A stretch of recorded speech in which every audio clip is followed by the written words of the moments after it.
is and should be a touchdown. Here we go. Bryson Mars has got his back behind him. It is Jaquindon Jackson. Here's the snap. Bryson Barnes looking deep. He's got a man. It's caught! He's gone! Touchdown early!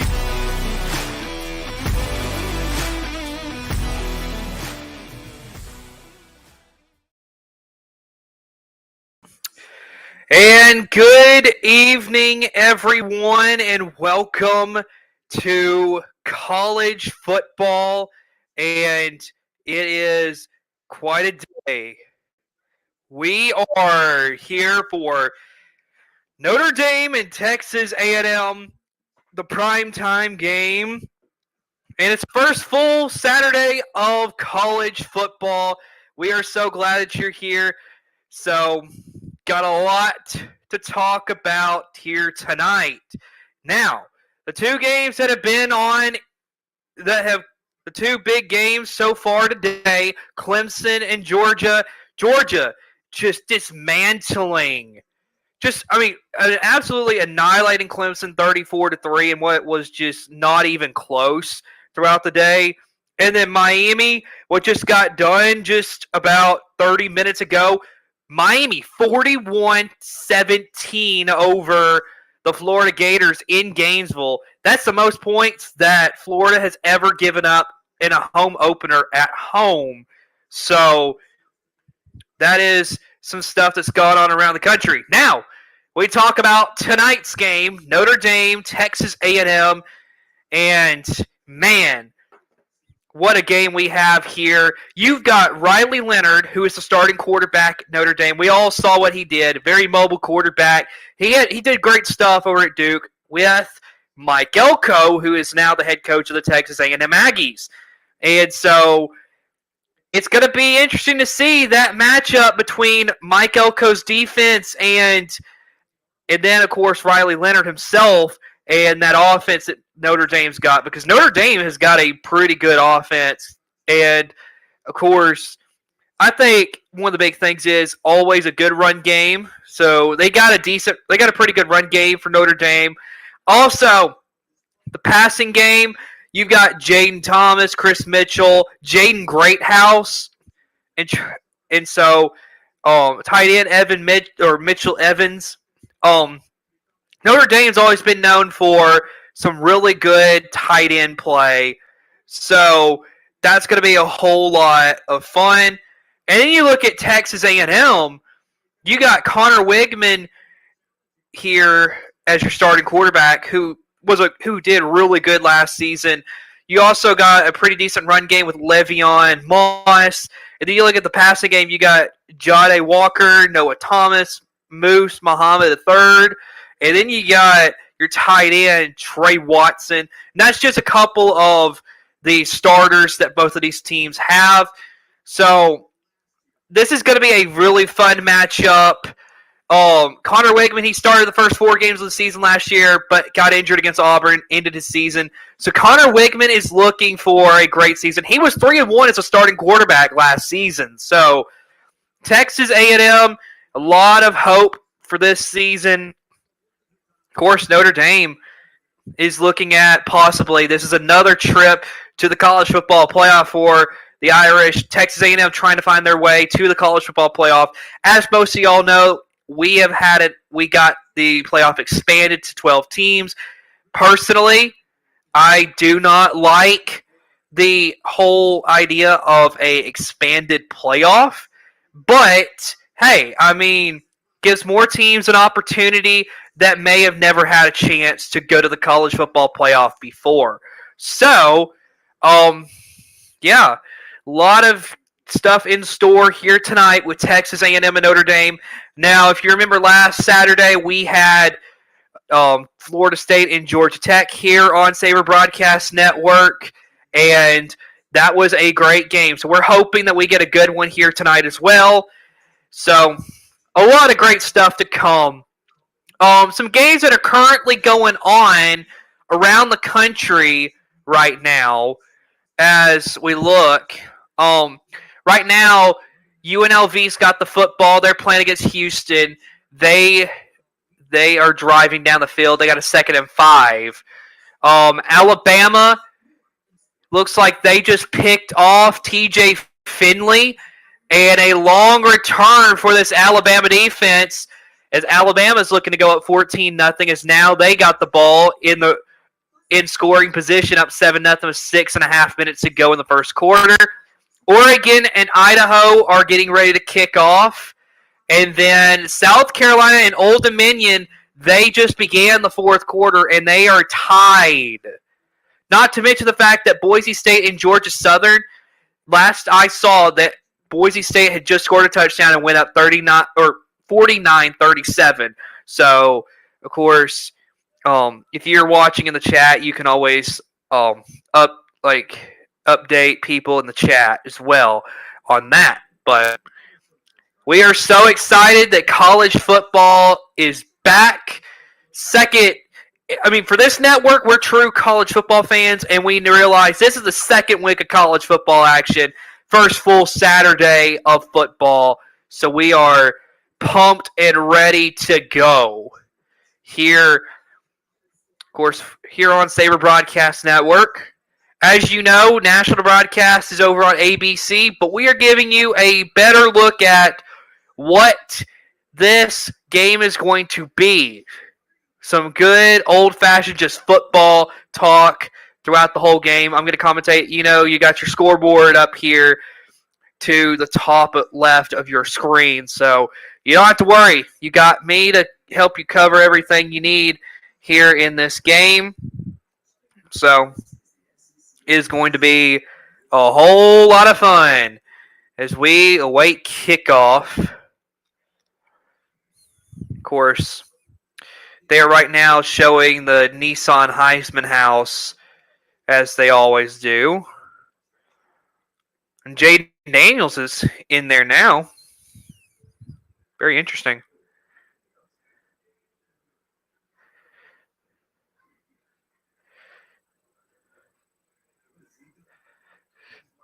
All right, so we are still waiting on kickoff here. And then once they come back to the national broadcast, we will let you know who's going to get the ball first, who will be kicking it off.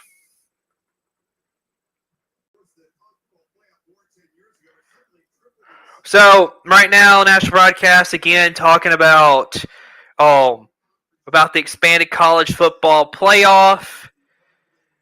And so, of course, y'all already know. I've given y'all a lot of information. If you want to know more about it, you can go back and watch some of my past college football wraparound videos here on the channel. Also, if you're not subscribed, please consider subscribing. We are at, last I knew, 81 subscribers. So we are trying to get to 100 by the end of the year. And if we get there, then it's going to be a great day for our channel. So please help us get there. So another update on what's going on around the country. Alabama scores a touchdown, and off of the second TJ Finley interception, Alabama takes a 14-0 lead.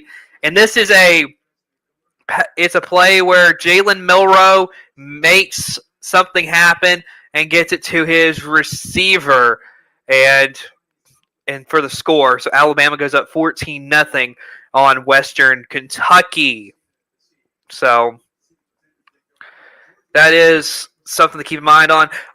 Injured reserves for tonight's game. Jabron Payne, who is, I believe, a running back for Notre Dame, he is on the injury list. And then for A&M, you got three guys. You got Reuben Owens, the sophomore. You got the redshirt senior Jabri Barber. And then you got Anai White, the junior for Texas A&M. So that is your injury list for tonight. So we are getting set. Marcus Freeman right now, they're showing some footage of Elko and Marcus Freeman chatting before kickoff. So Of course, we got a lot of football in store here tonight, so we are just waiting on the national broadcast to get started here tonight. So what I think is going to happen tonight, I think it's going to be a fun football game. It's going to come down, in my opinion, to the defenses. How do they respond? Because I think that I think it's all on the defense tonight. Mike Elko he's a defensive-minded coach, so he prides himself on a strong defense. So don't be shocked if there is a lot of times where you see a lot of pressure from that Texas A&M front trying to get to Riley Leonard. Plus, when you think about also the fact that a guy like Mike Elko, he knows Riley Leonard. So when you talk about Elko, you definitely know like guys like Nick Scorton is going to be coming after the quarterback all game long. You're going to also look at guys like Will Lee III, who's a cornerback, to be on top of those receivers all game long for Texas A&M. You look at this Notre Dame defense, and they got a pretty good defense themselves. You got like Xavier Watts. You got yourself Howard Cross III. Some guys that can really play some good defense. Howard Cross is the nose tackle. So it's definitely going to be an interesting game here tonight, seeing as both of these teams are going to bring a lot of pressure and try to get to these quarterbacks. So, real quick, we are going to take a short break. If I can get this to pull up. I don't know why. I always have issues pulling up my videos. Actually, you know what? Never mind. We will scrap that idea for the moment. But here we go. It is time for some football right now. Of course, they're showing the intro to the game. Also, something else to keep in mind, today is the beginning of the SEC on ABC schedule. So if you watch the Florida game, you already know that. And this game tonight with Notre Dame and Texas A&M, part of that SEC on ABC package. So, gonna be a whole lot of fun. But aren't you ready for some football here tonight?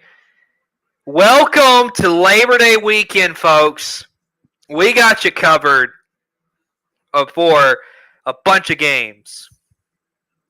Because not only are we doing this one, we've got USC and LSU tomorrow night. We got Boston College and Florida State on Monday night. So you don't want to miss it. You want to join us here on Saber Broadcast Network for some really good college football, because we got you here all season long to give you great, unfiltered, good college football takes. So right now, here comes the Aggies of Texas A&M, about ready to take the field. Mike Elko's first ever game as the head coach of the Texas A&M Aggies. As you remember, he was the defensive coordinator for Jimbo Fisher when Jimbo was the head coach here at Texas A&M. Of course, he got fired I think it was like they said parted ways, but basically he was fired. So here we go tonight. Mike Elko. And really there's a lot of hope and optimism from College Station that this Aggie team can really turn it around with Mike Elko, as he is ready to take his Aggies out on the field. They are walking through the tunnel with some really epic lights. They're in Aggie land. And the Aggie faithful all ready to go in what is going to be a really fun game. Kyle Field. They are about to erupt once their team heads out.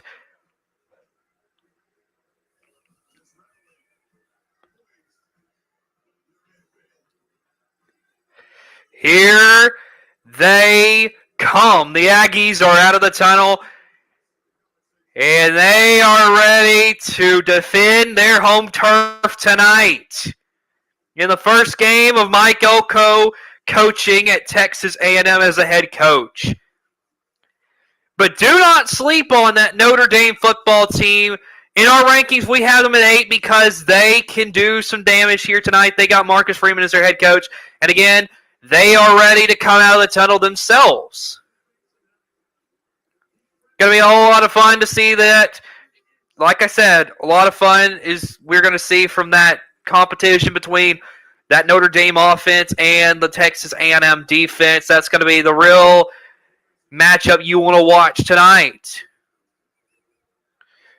So here we go. Here come the Irish out of the tunnel, ready to play.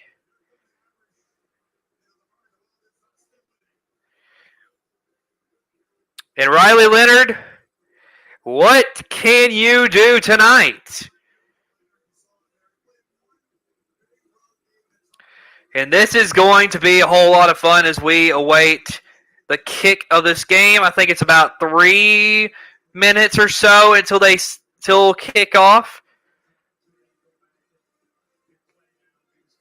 And so this is going to be a whole lot of fun, folks.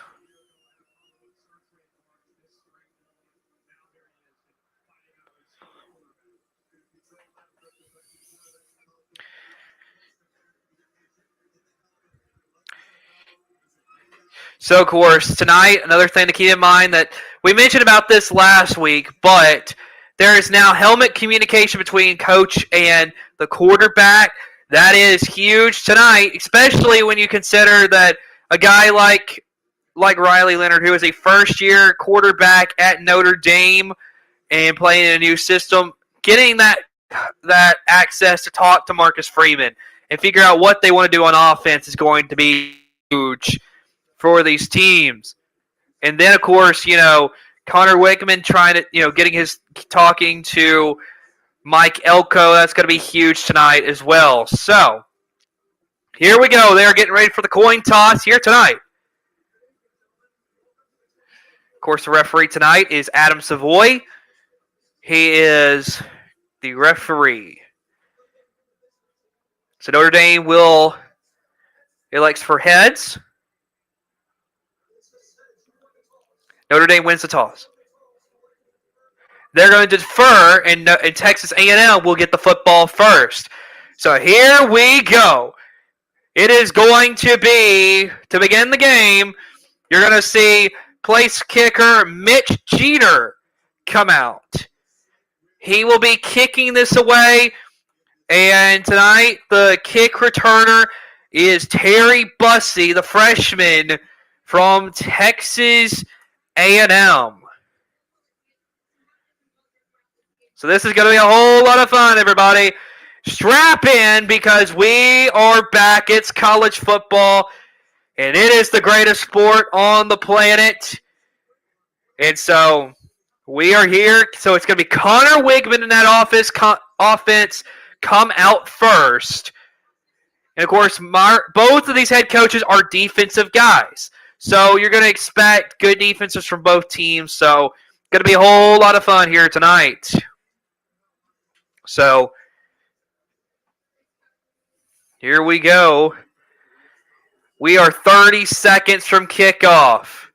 So some toughest places to play according to EA Sports College Football 25. Kyle Field is number 1, right ahead of Alabama's Bryant-Denny Stadium, and then Tiger Stadium, LSU, Ohio Stadium at Ohio State, and Sanford Stadium at Georgia. So 4 of the 5 are SEC schools. That is quite impressive. These fans are rocking and rolling as it is starting to get dark there in College Station. The lights are on, and Notre Dame is getting ready to kick this away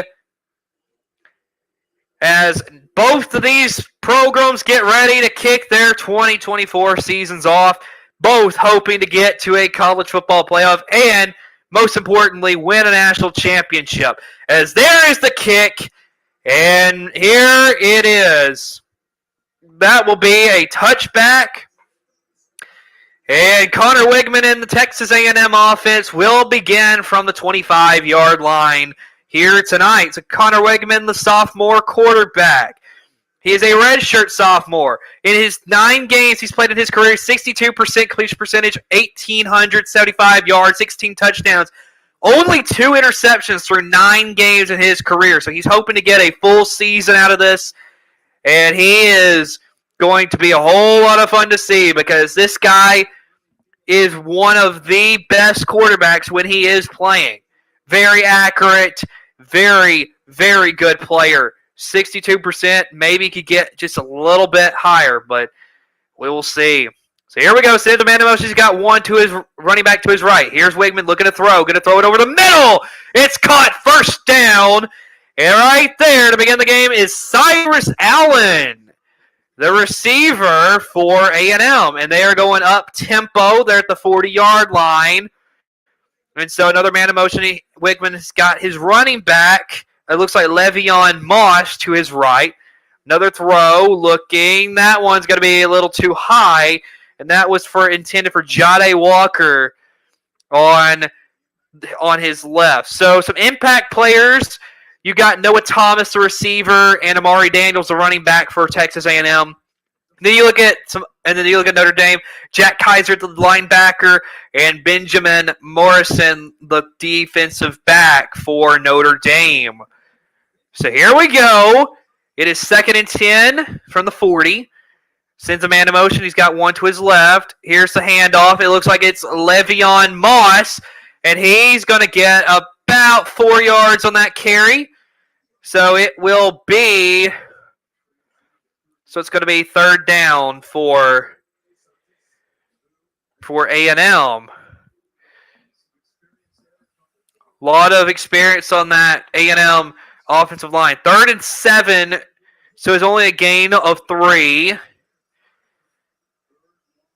Wigman's got his running back to his left. And it looks like there may be a flag. There's a free throw out of bounds. But let's wait and see what the refs call here, as there is a flag on the play.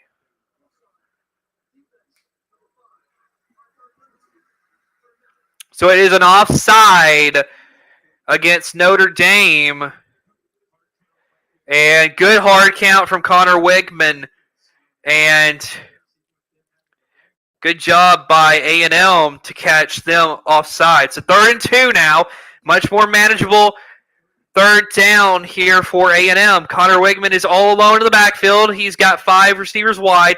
Now Moss flanks back into the right side. Now moving to the left. Connor Wigman in the backfield. Wigman takes the snap. Handing it off to Le'Veon Moss. He's going to try to get the outside. He's got the 1st down. Great run right there by Le'Veon Moss, knowing all he has to do is get the 1st down, and that's what he did. So A&M is across midfield now. They're at the 48 of Notre Dame as the clock is at 13:35 here early.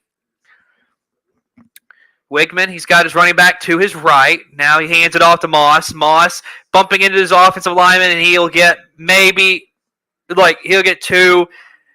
3 would be positive, super positive for A&M, but I think he only got the 2, so it's going to be 2nd down. A&M's offensive line, though, I will say, doing a good job here early, just opening it up, letting some space for his running back. So here we go. Wigman, running back to his right. And another flag here on the field. And so we will wait and see what this is going to be. Very quickly, we've got 2 flags already here in this game.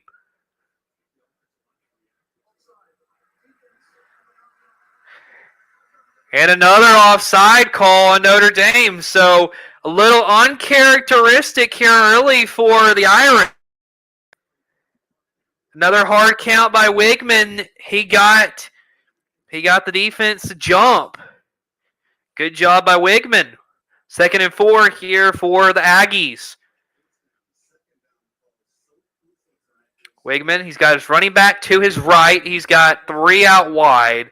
Here's Wigman looking, throwing, got it. And a bunch of more after contact. And that's Trey Watson, his tight end with the catch. First down, Texas A&M.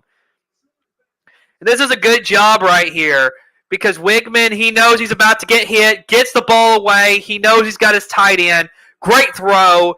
And really just not understand. I mean, that's the defense really didn't try to get ahead of that pass. But here we go. Wigman looking to throw. Looking, got time. Now got to scramble to his right. Going to take off with it. He's got a little bit, and he probably has got 4 or 5 right there on the first down run. It'll be 2nd down for Connor Wigman. And that is some stuff that's really great. Colin Klein, the offensive coordinator, of course, for A&M, calling up these plays, but Wigman understands he did not have anywhere to go, so he gets out of the pocket and makes a play with it. Great job right there. It's 2nd and 3. So they got more than what I thought they did right there, but pretty good for A&M. So here we go. As Wigman trying to get the hard count again. Here he is. Looking, going to throw, and that is just kind of thrown out in no man's land. A lot of confusion between Wigman and his receiver. It looked like that was Noah Thomas that he was intending to get the ball to. Just didn't get the ball there. A lot of confusion. So it's 3rd down and 3 to go. And Wigman, clearly that last play, it was just a lot of confusion between Wigman and his offense. So here we go. Looks like they are at the 17, trying to get to the 14 for first down. Here's a snap. Wigman looking, throwing. That one's incomplete. And that was in the grasp of E.J. Smith. And now the field goal unit will have to come out for the Aggies. And the ball may have been just slightly ahead of his running back. But now here comes Randy Bond, who is 26 of 35 on field goals last season. That's 74.3% on field goals. So here we go. Bond is ready to kick this. That is up, and it is good. A&M scores first in this game. 3-0 is the score. And what a game we got here going on. As we are going to take a commercial break, and we will see you on the other side.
And welcome back, everybody. 3-0 is the score. So that drive right there for A&M, that was a beautiful drive. And, of course, they got stopped a couple times because of just some miscommunications between Wigman and his teammates there on offense. But overall, I like what I saw. I will say this, the ability that Wigman to get that Notre Dame defense to jump off sides is really impressive. Something that that a lot of great quarterbacks have that I don't think a lot of young, like that I don't think a lot of college quarterbacks really have that. So just that ability to get guys to jump offside is just really impressive. So the only guy I can really think of in the NFL that, well, the one that comes to mind is Aaron Rodgers. Aaron Rodgers has always been a great at getting guys to jump off sides with the hard count. So Wigman, he definitely knows that is going to help him in the long run to get those. And plus, when you had, like, for instance, at 3rd and 7, he was able to get that hard count and get the Notre Dame defense to jump offside, which then in turn made it a whole lot easier. With instead of it being 3rd and 7, you had a 3rd and 2, easily able to convert that. So far, I like what I saw from the A&M offense.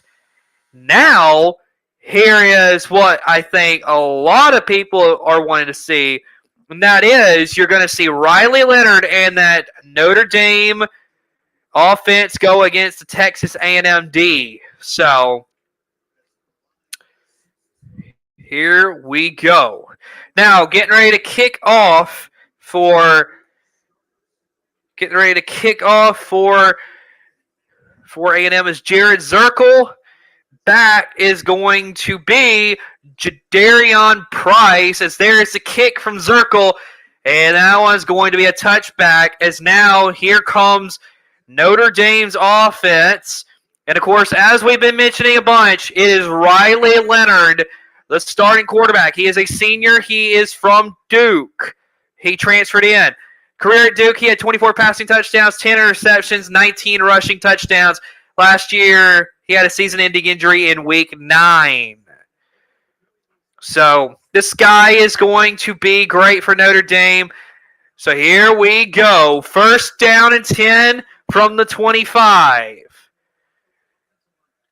He's got one man to his right in the backfield. Sends another in motion.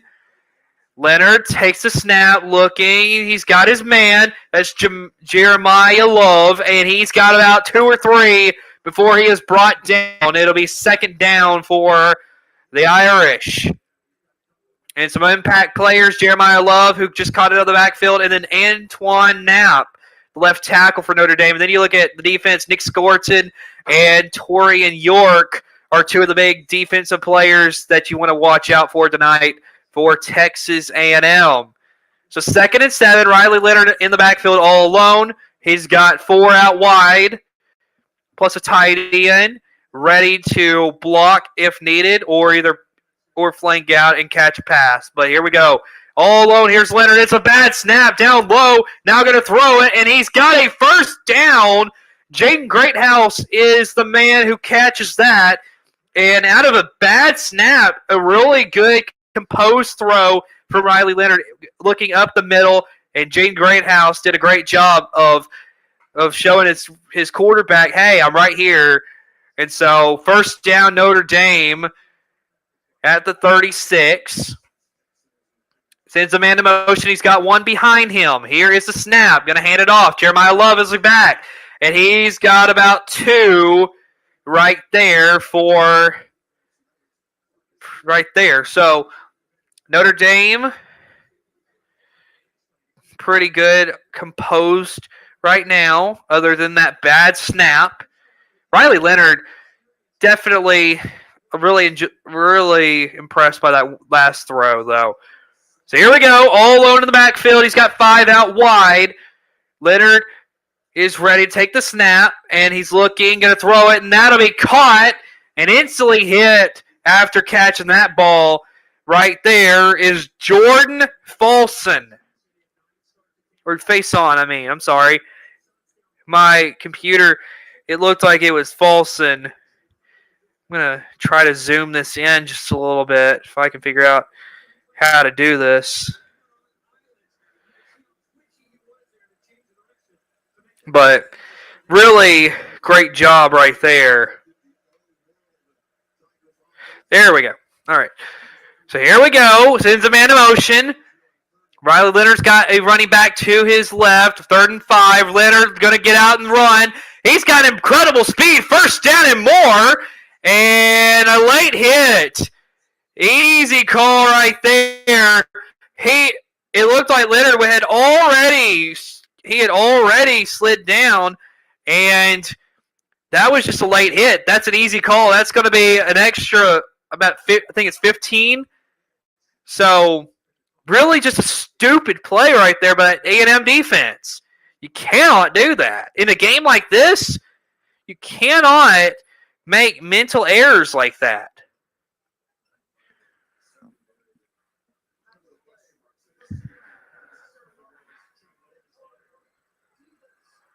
Oh, wow.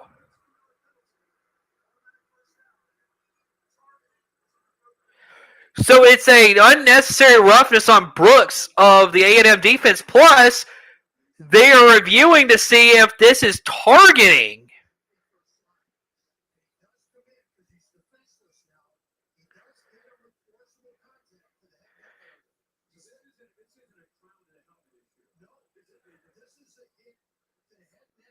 So so what they're saying here on the national broadcast is that this is a neck area, and this is a defenseless quarterback who's sliding. So that is a really bad. That is going to be a really bad penalty, and having him taken out of the game. That is not a good sign for A&M. They're already low on that position, which I believe when you look at the A&M defense, I mean, Dalton Brooks, the strong safety, they're already low. So they cannot afford.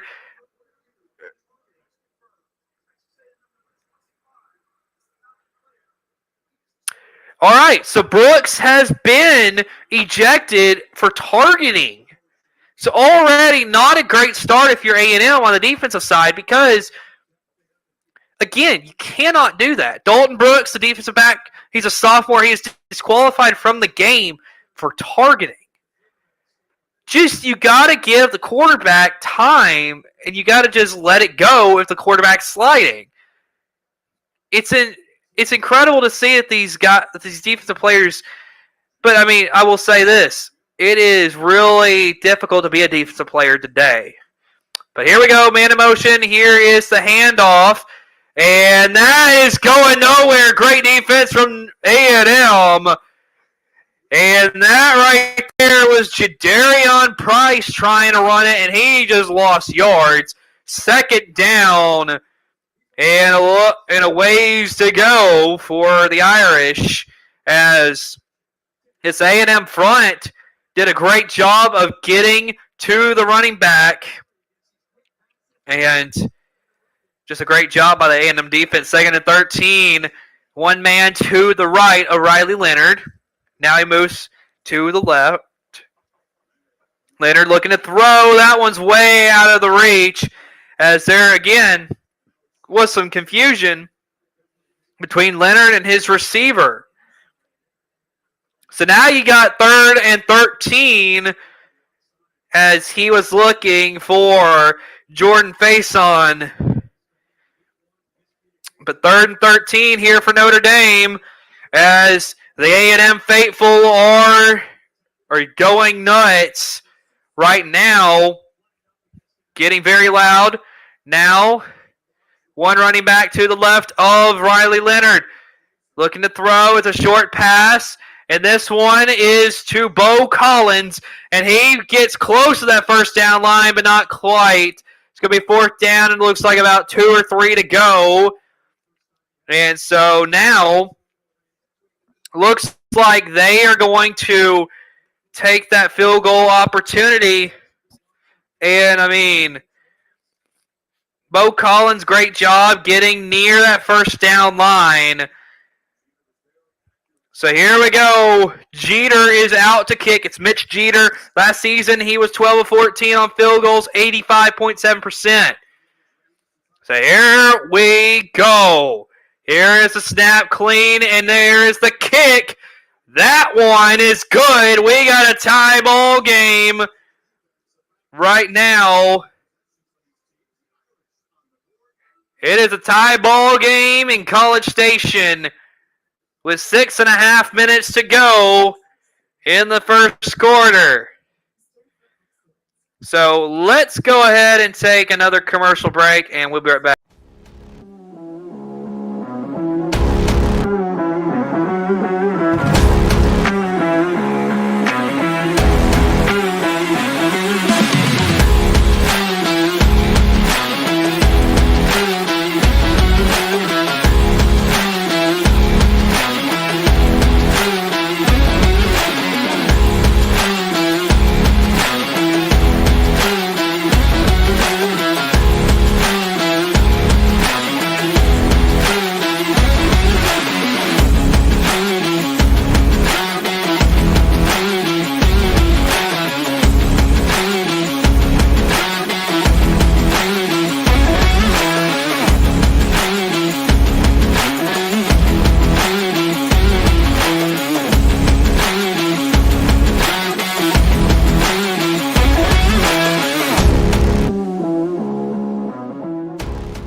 And welcome back, everybody. It is 3-3 right now in College Station, Texas, where both offenses drove down the field, had a great drive, and then stalled out whenever they got on the other side of the football, on the defensive side of the football field, had to settle for field goals. Right now, if you look at Notre Dame, I feel like their offense was a little bit more. There were some jitters, I feel like, more than what it was Texas A&M offense. So far, the advantage I would give it to Texas A&M on handling the emotions of the game. Now, of course, there's still a lot of football to be played here tonight. So it is going to be a whole lot of fun to see what these teams do here in the next few minutes of this first quarter, as we still got 6.5 to go in the first. So a lot of football still to be played. So it is a whole lot of fun that we are back to college football. So we will, of course, at halftime, which is still a while away, we'll get you a little bit from our show earlier this morning, and then also talk about this game and what else is going on around the country. But that's at halftime. We're still in the first quarter of this game. So we are so pumped to get to this next drive of Texas A&M. Of course, Notre Dame will be kicking it off as Mitch Jeter will be kicking it away back to Texas A&M.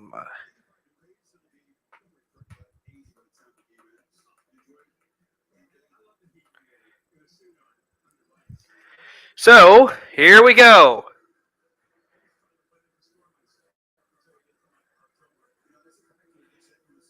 So Mitch Jeter ready to kick it away to Texas A&M. So 3-3 is your score. 6:39 to go in the first, and there's the kick. And this one's going into the end zone, so that'll be a touchback. As starting at the 25, here will be the Texas A&M offense. So they're giving us a studio update. Oregon has a 7-0 lead on Idaho right now. So that's at the end of the first quarter. So, all right, here we go. Connor Wickman at the 25 is Texas A&M. He's got one running back to his right. He's got a couple men out wide. Now sends his man in motion. He's all over the backfield. Here's Wigman looking to throw. Going to throw it now. He's got Le'Veon Moss, and he just drops it. A little bit too much, a little bit in front of Le'Veon Moss. So no opportunity to catch the ball there. So going to go to 2nd and 10. And Notre Dame, Al Golden is the defensive coordinator for the Irish. So a lot of figuring out the chess match here tonight. So here we go, man in motion. Hands it off, and And that is, he'll get back to the line of scrimmage. That right there was Terry Bussey on the handoff. So he gets back to about the line of scrimmage, and that's about it. So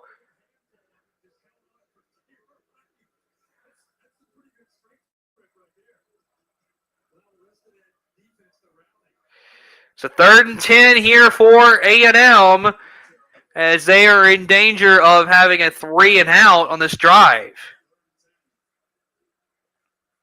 Here we go. One man to the left of Connor Wegman. May have a flag, and here is a shot, and that one's incomplete. We do have a flag on the field. And so Cyrus Allen was a receiver. Christian Gray is the guilty party, most likely. We do have a flag, so let's wait and see what this is going to be. Most likely going to be an interference call. And then you also got an offside penalty as well. So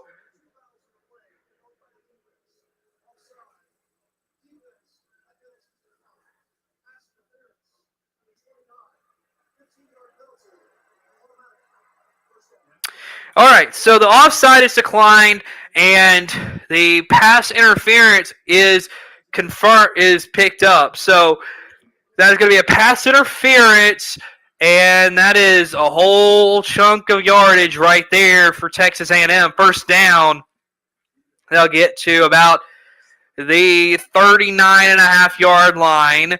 Wegman got his running back to his left. He's got a couple men out wide. Here's the snap. Hands it off.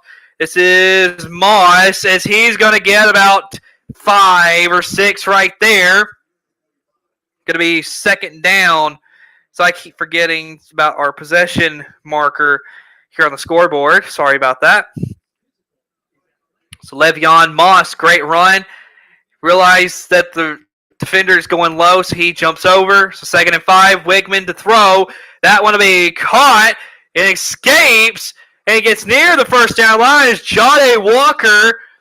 And now I believe they're going to call him short. So it's going to be like 3rd and 1 right here, most likely. We'll wait and see what the call is on the field. But yes, 3rd and 1 is the call. So got to get 1 yard to pick up the first down here for Notre Dame. Christian Gray is the defensive back, number 29. He's from St. Louis, Missouri. He's like 6 foot, 179 pounds, I believe is what it said on the screen. So he's one of the star defensive backs as it is a quarterback sneak.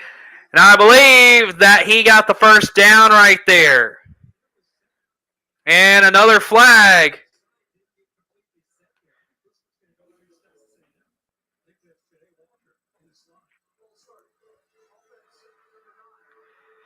And false start on Walker for A&M.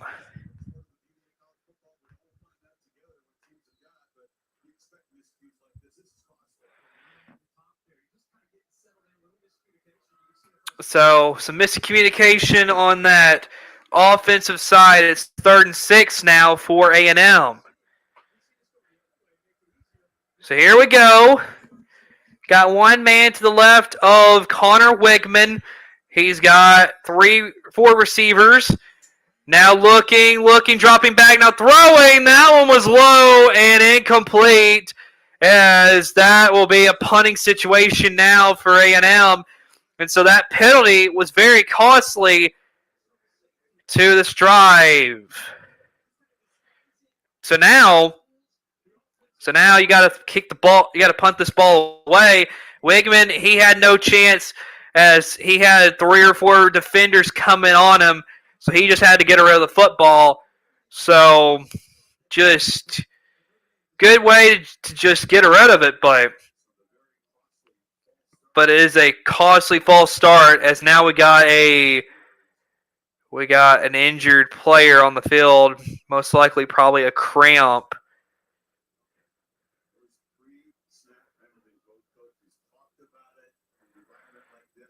It's Mark Naboo Jr., the offensive lineman from Linwood, Washington.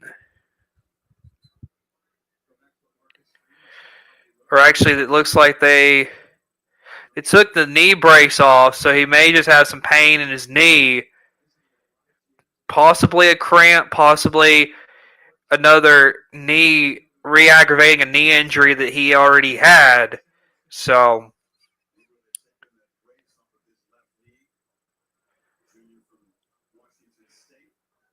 of course, he is a little bit ginger, a little bit of a limp as he comes back to the sideline. So, of course, we will see if he gets back in the game. So it's going to be a punt now for A&M as Tyler White ready to punt it away to Jordan Faison of Notre Dame. So here we go, 4th and 6, and here is the punt, and it is a high punt. Fair catch is called for and caught at about the 12-yard line by Faison. So, got a lot of football to be played here tonight. We are nearly through the first quarter, and we'll be right back.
All right, welcome back, everybody.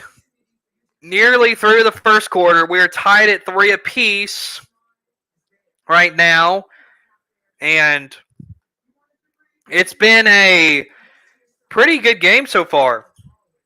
Both offenses on their first drive ended up getting down the field and getting a field goal, and then, of course, this Texas A&M drive only went for...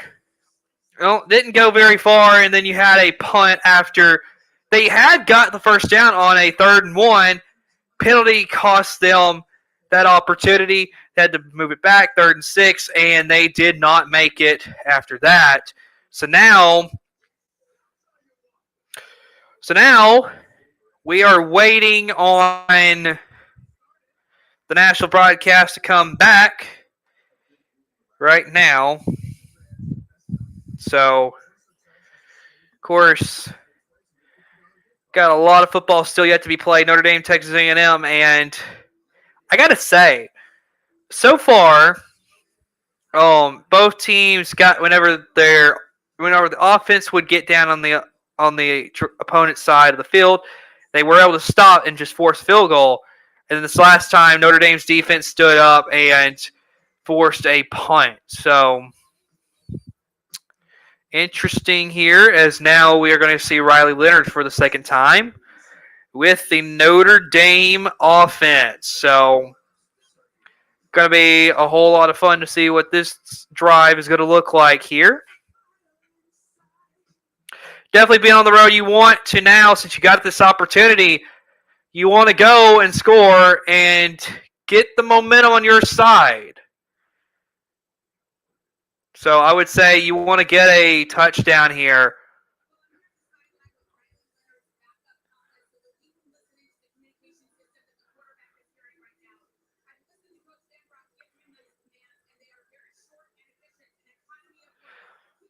So right now they are talking about the helmet communication, as right now the reporter from ESPN has got the backup helmet for Riley Leonard, and she's able to listen in to Mike Denbrock giving instructions to Riley Leonard. So here we go. Leonard is all alone in the backfield after sending a man to motion. Leonard going to take off and run out with it as it's a design as he will get about 5 or 6 right there. It's going to be a second down as that is a pretty good run right there for Riley Leonard.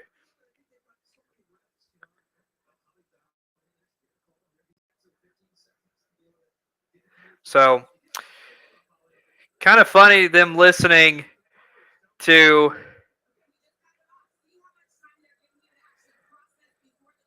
here we go. All alone in the backfield is Riley Leonard as they continue listening in on the coach's communication. But here we go. Riley Leonard looking, throwing. That one was, it was through the hands of his receiver, Bo Collins. And then Texas A&M had a chance to intercept that ball. Lucky that it wasn't intercepted for Notre Dame. Riley Leonard so far 4 of 6 for 25 yards tonight. And really, Leonard put it just a hair ahead of Bo Collins, but still in the hands of Collins. Collins should have caught that ball. But now you got a 3rd and 7, so we're going to see what they do. They're 1 of 2 on 3rd downs here tonight, Notre Dame. So one back to the left to Leonard. Now looking. He is being pressured. He has to get rid of the ball. It is short after nearly being tripped up.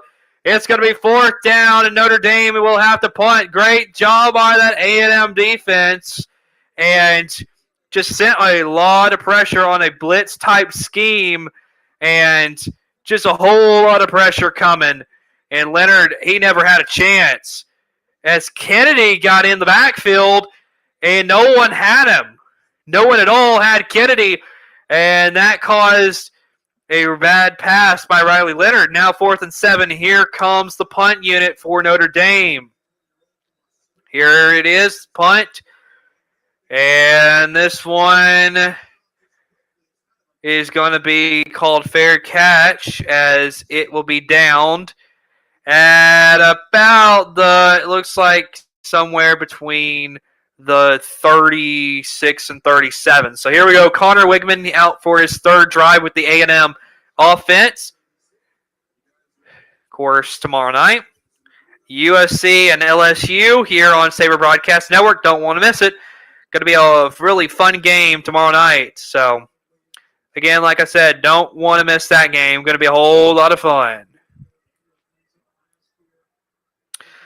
So Connor Wigman is out there. Miller Moss is the quarterback at USC, but Le'Veon Moss behind Wigman. Here's a snap, hands it off to Moss, and Moss is going to get up the middle and get out 4 or 5 right there.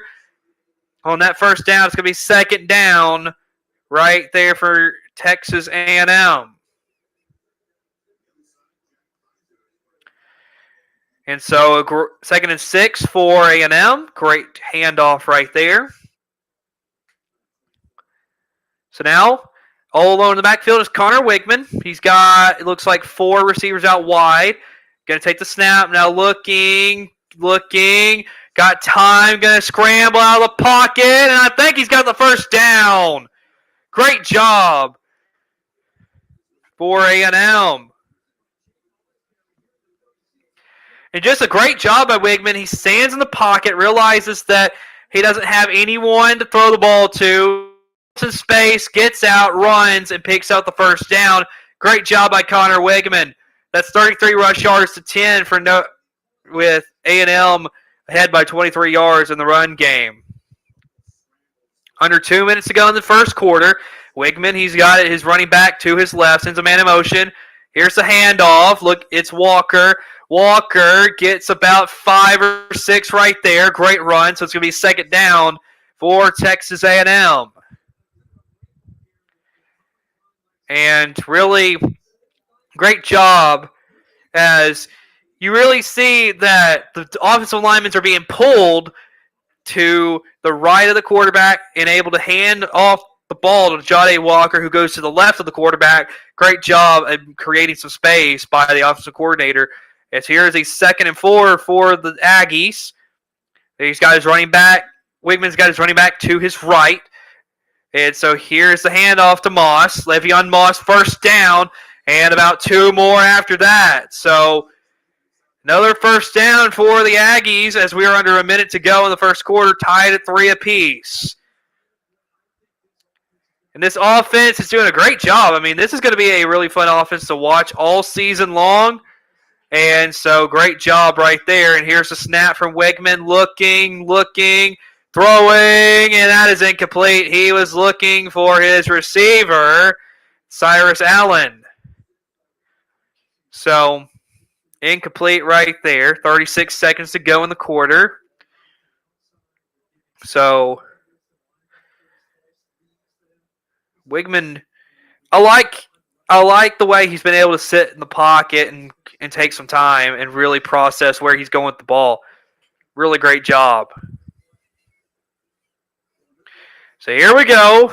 2nd and 10. Wigman handing it off. That is his running back, and he's going to get quite a bit of yards. Amari Daniels, it's going to be 3rd down, and I would say about 2 or 3 right there. Great job on that carry. So now you got a 3rd down, as that was probably the last play of the first quarter, as it looks like Wigman and his teammates are going to start headed back to the sideline. As 3rd and 3 coming up whenever we start the second quarter, as we are here on a Saturday night in August for the college football season, as it is week 1. And it's a good one. We're tied at 3 in Aggieland.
All right, welcome back. That first quarter was really a great competitive first quarter.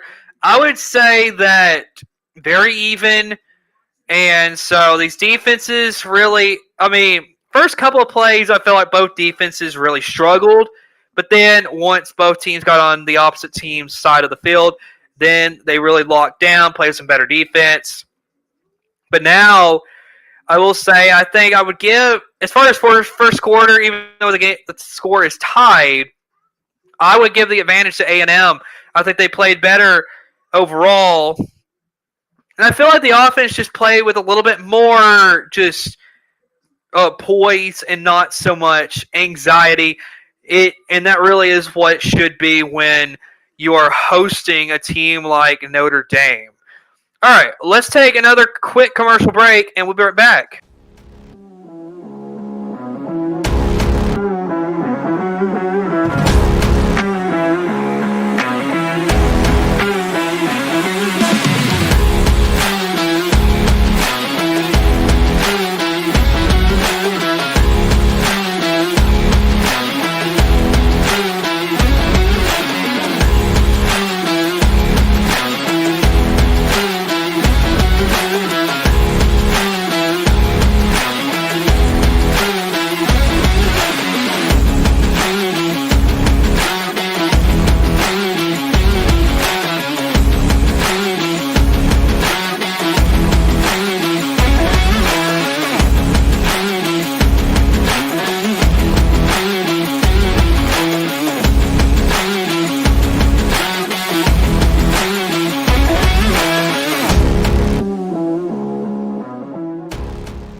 All right, everybody.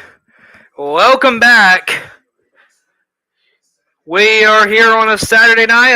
I timed that perfectly, folks. Had to get up for a second. Now we are back to college football action here on a Saturday night. Right here on Saber Broadcast Network. I'm Cooper Naylor. Thanks for joining me as we talk about Texas A&M and Notre Dame. As now we got a flag on the play. So we will wait and see what this flag is all about.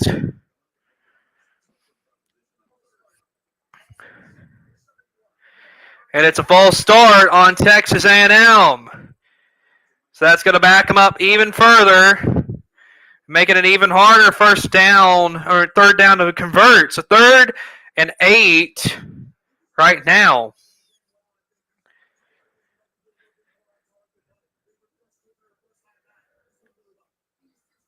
So here we go. 3rd and 8.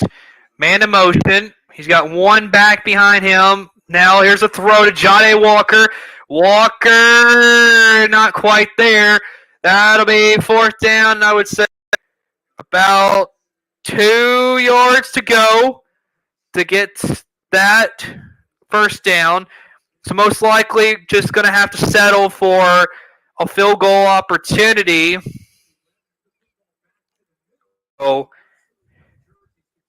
4th and 3, 49-yard attempt. Here's Randy Bond. First field goal tonight was made from 34 yards out. So here is the 49-yarder. Clean snap, good hold. That kick is up. That kick is good. Randy Bond gives A&M the lead. Great kick right there. And Notre Dame, again, down 3 points. Let's see what they can do on the other side.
All right, everybody, welcome back to Saber Broadcast Network's coverage of college football. We are so glad that you have decided to join us here tonight. 6-3 is your score right now in the second quarter. That's another thing I forgot to fix was the quarter. So sorry about that. Got that fixed though. So right now, what is going on around the country? UNLV leads 14-0 at halftime over Houston. Alabama right before halftime up 35-0 on Western Kentucky. South Carolina got the 23-19 win over Old Dominion. Georgia Tech up 7-0, getting the ball back here in the first quarter against Georgia State. And Oregon up 14-0 on Idaho. That is some games happening around the country, as Oregon right now and Idaho are in the second quarter with 7 minutes to go. So that is what's going on around the country. So our game right now, Texas A&M and Notre Dame, we are at 6-3 right now. Of course, we are waiting on national broadcast to come back. So when they come back, we will be ready to give you some action, but we are still waiting. Course, another good drive right there for Texas A&M, getting down the field and just playing really good football overall on that drive. Of course, they weren't able to convert after a costly penalty and caused a 4th down. So 6-3 is a score. Mike Elko in his first season as Texas A&M head coach, he led Duke to 16 wins in 2 seasons. So course, great job the way he's done. So, Mike Elko has done a great job anywhere he's gone to be the head coach. So, hoping, of course, people here at A&M hoping for a lot of the same. So here's the kickoff.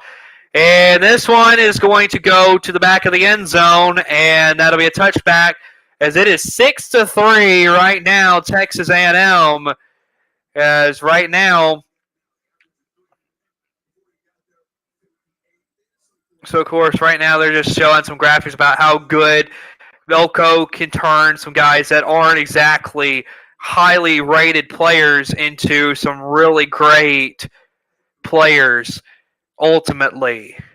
May not be 4 or 5 star, but he can get the best out of each and every player that he coaches. So that's what Elko prides himself on. So here we go. Here is Notre Dame, 35 total yards in the game to 94 Texas A&M to this point. Leonard fakes the handoff, now throwing, and that is incomplete as he was looking for his receiver. And that receiver was number 9. Number 9, as I am failing to be able to find which receiver that was. So my apologies for that. 6-3 right now as waiting, getting some more signals is Leonard. Leonard got his running back to his left. Very loud as Leonard throws. That will be caught right there. And a first down for Chris Mitchell of Notre Dame. Great job right there as Leonard does a great job finding his receiver, gets the first down, and just moves the chains. That's what Notre Dame needed, is just to move the chains. Leonard is 5-9 for 37 yards here tonight. Leonard takes a snap, looking, stepping up out of the pocket, throwing it. That's caught. And that's another first down, as that was Jaden Thomas with the catch right there. And that's another first down for Notre Dame. Leonard does a great job avoiding some pressure and getting it to Jaden Thomas, who is wide open.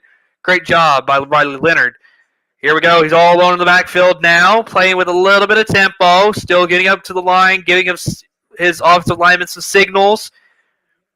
Leonard takes a snap, looking, take off with it himself, and he's brought down behind the line of scrimmage right there by that incredible Texas A&M defense, and it's Nick Scorton who brings him down. Offensive line for Notre Dame trying their best, but just playing a really great Texas A&M defense. Now it's going to be 2nd and 10 for Notre Dame. Here we go. Leonard throwing it out wide. He's got his man, and that is maybe back to the line of scrimmage, as right there was Jaden Harrison, his receiver.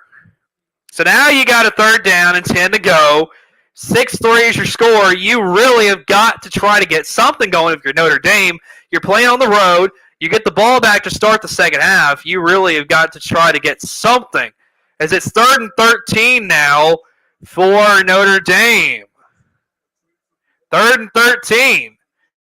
Long way to go, folks. Here we go. Leonard looking. He's going to have to take off and still looking. He will just get out of bounds after losing another yard. 4th down as Williams is the man who brings Leonard out of bounds.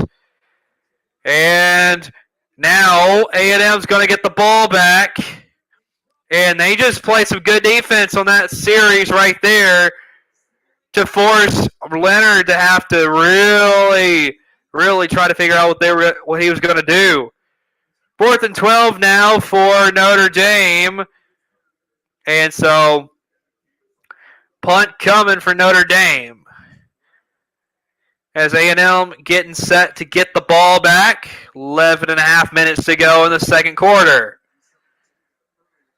And now, looks like we got a timeout from Notre Dame.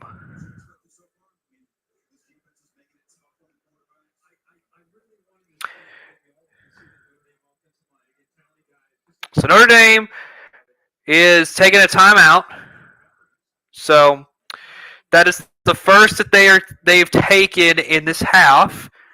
So it's 4th and 12.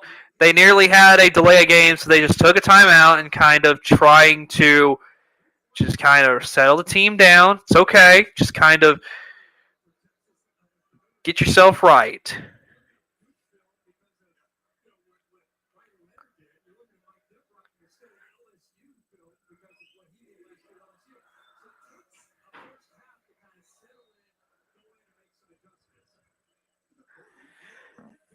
So here we go.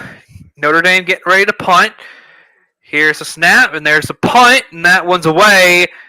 And this will be returnable, as here is the return man, and he gets a few yards, and that's Bussey, and he will be brought down.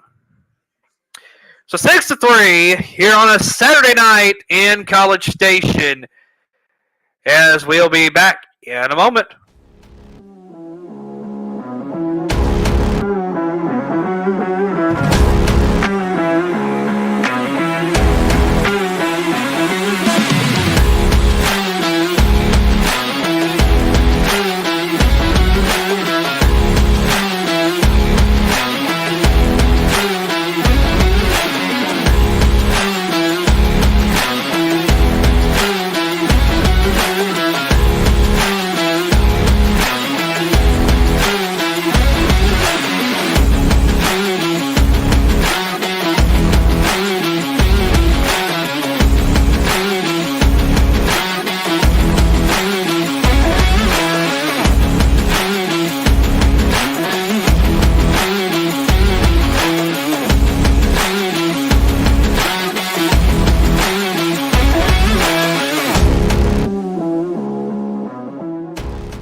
All right, everybody, welcome back. 6-3 is your score as we await the return of our football game.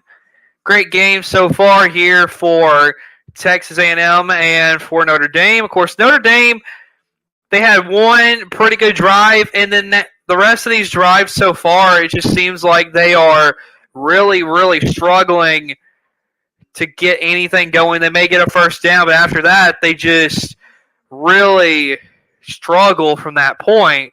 And so for Notre Dame, I think they got to just settle in, and I think they'll do it. I think they can settle in, but still really difficult for them. And then Texas A&M, I mean, really, if we're thinking about it, they've came out, they've been the more composed team, but they still have got to play better on that offensive side of the ball.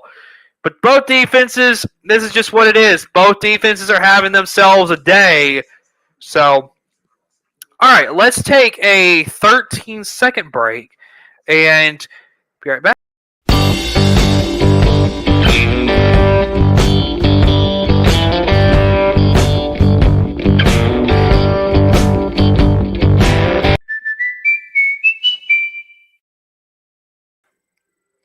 That's our 13-second commercial. Of course, the commercials, I do want to say, again, I said this before, but thanks to Colton Naylor for getting us those put together. Of course, you know Colton from watching college football wraparound, especially like this morning. Him and Jack came on to do some game picks. So now we are here. Pretty good football game so far between Notre Dame and Texas A&M as they are back, as Connor Wigman back out to lead this Texas A&M offense. They are starting from the 18-yard line. Here we go. Wigman dropping back, looking, throwing, intercepted over the hands of his receiver, and intercepted, and Notre Dame has another possession And like that, Notre Dame may have just got a little bit of life that they really needed. And Wigman, you just see this right here. He sees he's got his receiver, and he just overshoots it. And right behind is that defender right there, the defensive back. And that is Aiden Schuler, the redshirt freshman, who intercepts that football. Notre Dame, that may be huge because in this game, it's been all defense, and now we will see if that changes anything, getting a turnover. Here we go. Here's the snap. Leonard handing it off, and getting a few yards is Jeremiah Love. After a few yards, that is it for him. And Wigman getting some information from the tablet, trying to figure out what he did wrong on that play. So 6-3 is your score. Notre Dame's got the football, 2nd and 7 at the 27-yard line. Here is Leonard, design quarterback run. He's going to get around the edge, and I believe he's got a first down. Looks like his receiver got in his way, so it's going to be close. We will see.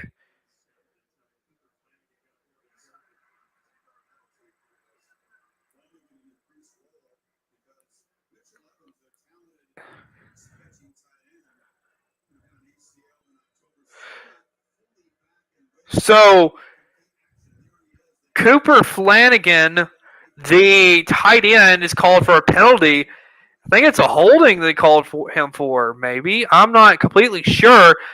But what would have been possibly a first down now has backed them up to about the 35-yard line. 2nd and 16 here for Notre Dame. Here's Leonard looking, throwing. He's got his man, Bo Collins. He's going to get a bunch of yards, and that's close. That's 3rd down, and quite a ways, and he got quite a bit of it back.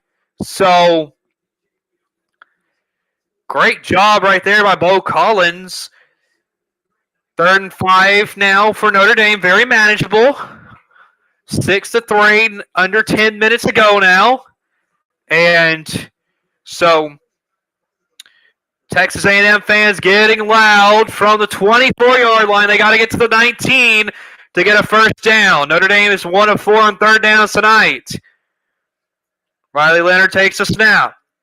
Looking, throwing. He's got his man and incomplete, but a flag. And it looks like it's going to be on that defensive back for maybe a pass interference. Mike Elko does not like the call, but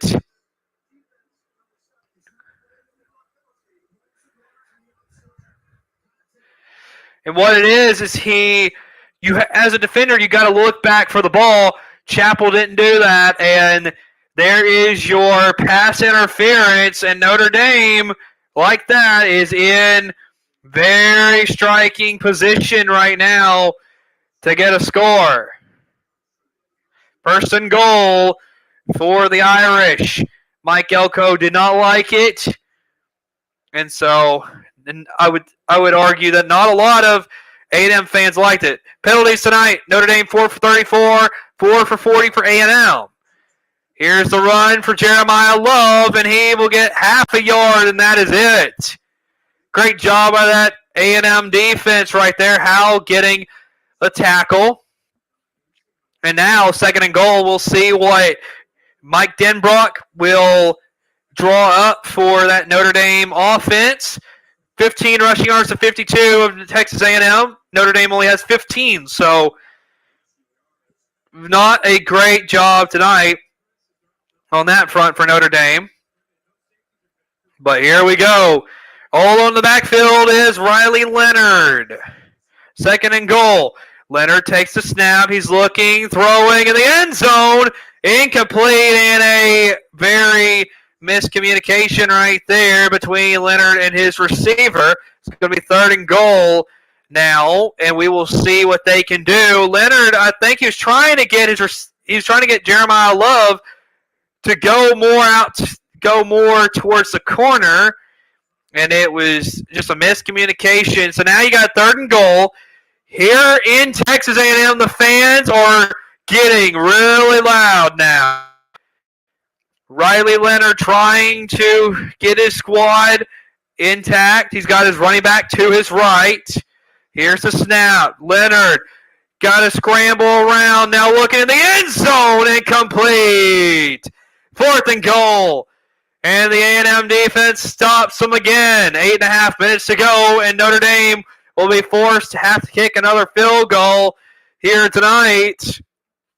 And again, Notre Dame just not being able to execute and just not a great throw as well. And now Nick Scorton is down and hurt, and it don't look too good. It looks like it may be a leg injury. It looks like he's visibly in pain. And so that's going to be a big injury if he cannot return. And he is limping.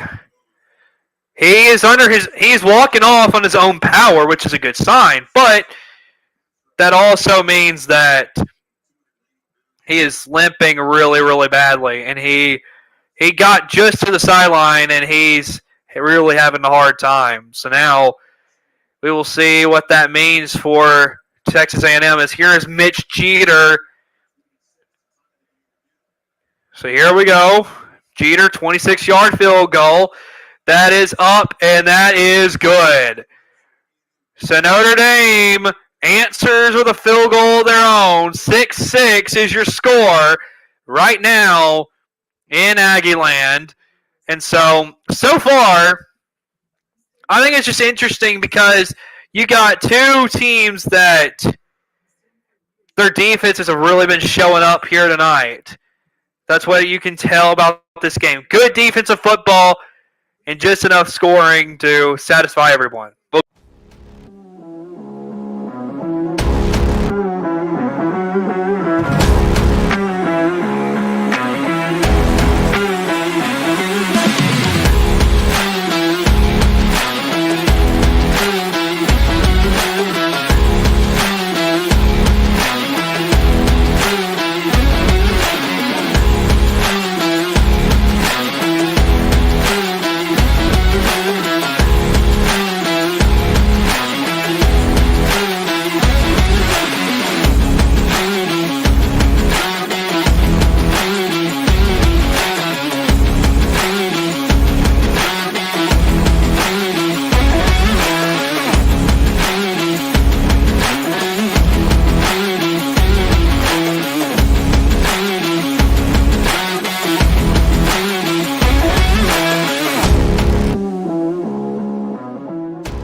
All right, we are waiting for the game to come back on. It is 6-6 right now between these two. And like I said before we went to commercial, just a very defensive football game. So, well, we'll see what these teams do on the other side of this commercial.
All right, welcome back, everybody, to College Football and Saber Broadcast Network here on a Saturday night. As the Texas A&M Aggies and the Notre Dame Fighting Irish take each other on at the home of the 12th man, as these fans are loving it right now here in A&M. Very defensive football game, 6-6 is your score, and their Aggies are ready to get the ball back. As here we go, Mitch Jeter kicks it away. It is now Texas A&M football, and Bussey will come back with it, and he'll get maybe to the 19-yard line, and that is it for him. So that Notre Dame defense, of course, it's been the very important third downs where they've gotten a lot of pressure on Connor Wegman and really made him have to make some plays off balance, and so doing a great job of really just keeping the pressure on Connor Wegman. So Connor Wegman tonight, 4 of 11, 42 yards, and an interception. So here we go. Here's a run. Moss, and he gets about 6 yards right there. So it's going to be second down for the Aggies.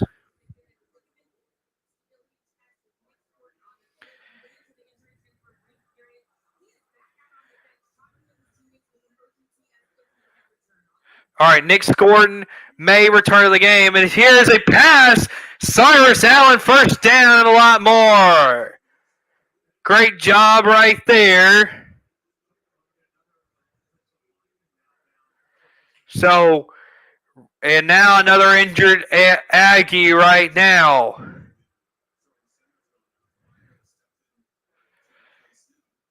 And so we will see. This looks like an offensive lineman who is down and hurt. So looks like he's going to be able to get up, possibly. And so really interesting game here so far. 6-6 is your score. And really, I think that this has just been a game where defenses have been really good so far. It's a lot of pressures being brought on these quarterbacks, trying to force them to have to make some kind of play. And so I think it's also, when you look at the Notre Dame side, I feel like it's a lot of nerves. But as far as, Notre Dame's offense, but when you look at Texas A&M's offense, I think that it's just the fact that for Texas A&M's offense, I think it's just a lot of pressure coming from that Notre Dame defense. So here we go. Injured player coming off the field. So that right there is Armaj Reed Adams, the right tackle. So it looks like Ruben Fothery, the second, will come on. Here's Wegman, handoff to Moss. Moss is dropped behind the line of scrimmage on that play. So now it's going to be second down and long for Texas A&M. 7.5 minutes before halftime. 6-6 is your score. Great defense right there on that play. Really just nowhere to go for Moss. And so now Wegman is in the backfield all alone, getting ready to snap this ball. He's got 4 receivers out wide. Wegman now looking to throw. Going to throw it to Walker. And the ball placement was very dangerous as that was nearly intercepted. 3rd and 12 now. And you can tell Wegman is really rattled right now. And again, just kind of put the ball in a very dangerous spot. Lucky not to be intercepted. 3rd and 12, Wegman's 5 of 13 tonight, 55 yards, interception. So here we go. Wegman's got his running back to his left. Wegman looking to throw. Wegman, pressure, and he's going down for a sack. Great defense right there by Notre Dame. And it's a 4th down as A&M will have to punt it away again. just a great job getting away from that offensive line. And that right there was number 56 on the defensive line, Howard Cross the third. Just a great job right there as Notre Dame is going to get the ball back here. So here we go. Here's the punt. It is away. And that one, that A&M, it looks like they're just going to let it go. So it'll roll out of bounds off of that 4th and 23 punt. So now we will see what Notre Dame can do on offense. They haven't been able to do a whole lot, just like Texas A&M, but this is a big moment here trying to get something going. So let's take a 13-second break real quick.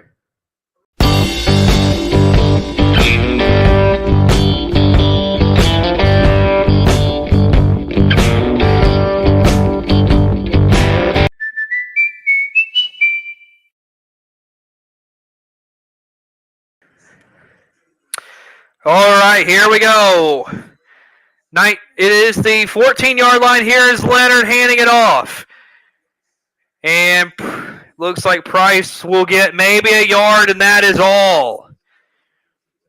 A&M's defense being very stout tonight. And 2nd and 8. On the run game, A&M 44, Notre Dame 17. Not a lot going on the ground. Riley Leonard got a running back to his left, sends a man in motion. Leonard's got 4 receivers out wide. Leonard now throwing, that's caught!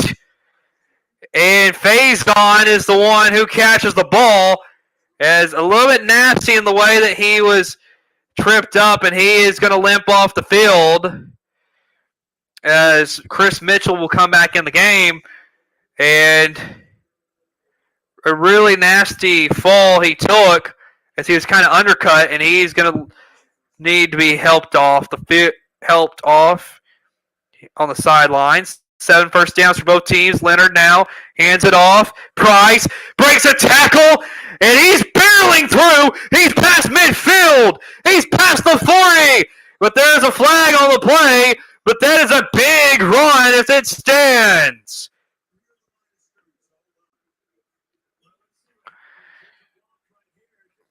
But we'll wait and see what this is.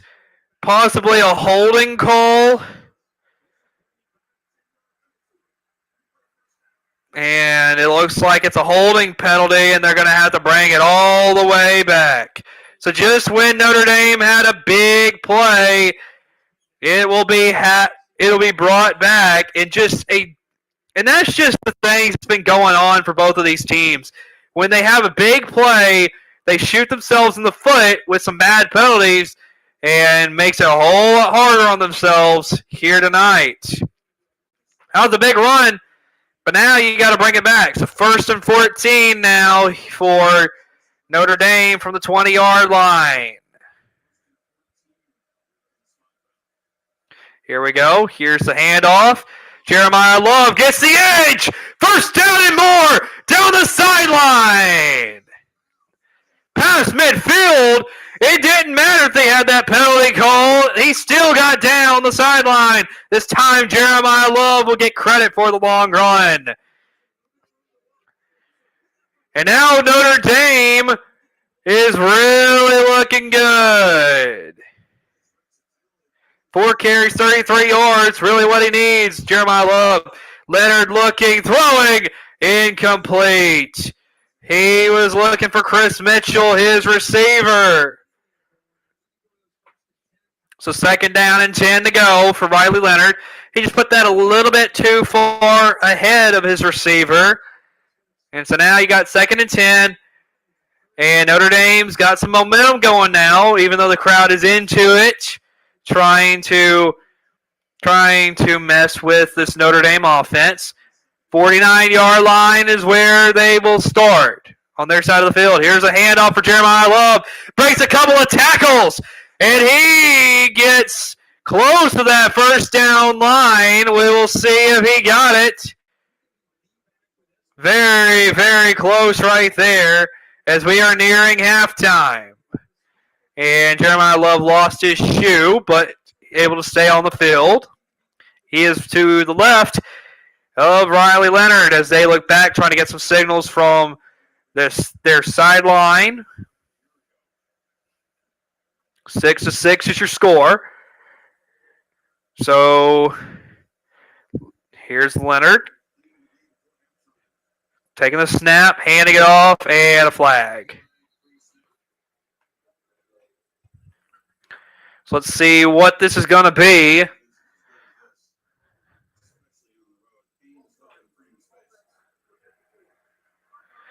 And another false start for Notre Dame. Now, if you do remember, in recent years, a record against high-ranked teams against ranked teams in general, in the big game, Notre Dame has struggled. So they really need a big win tonight.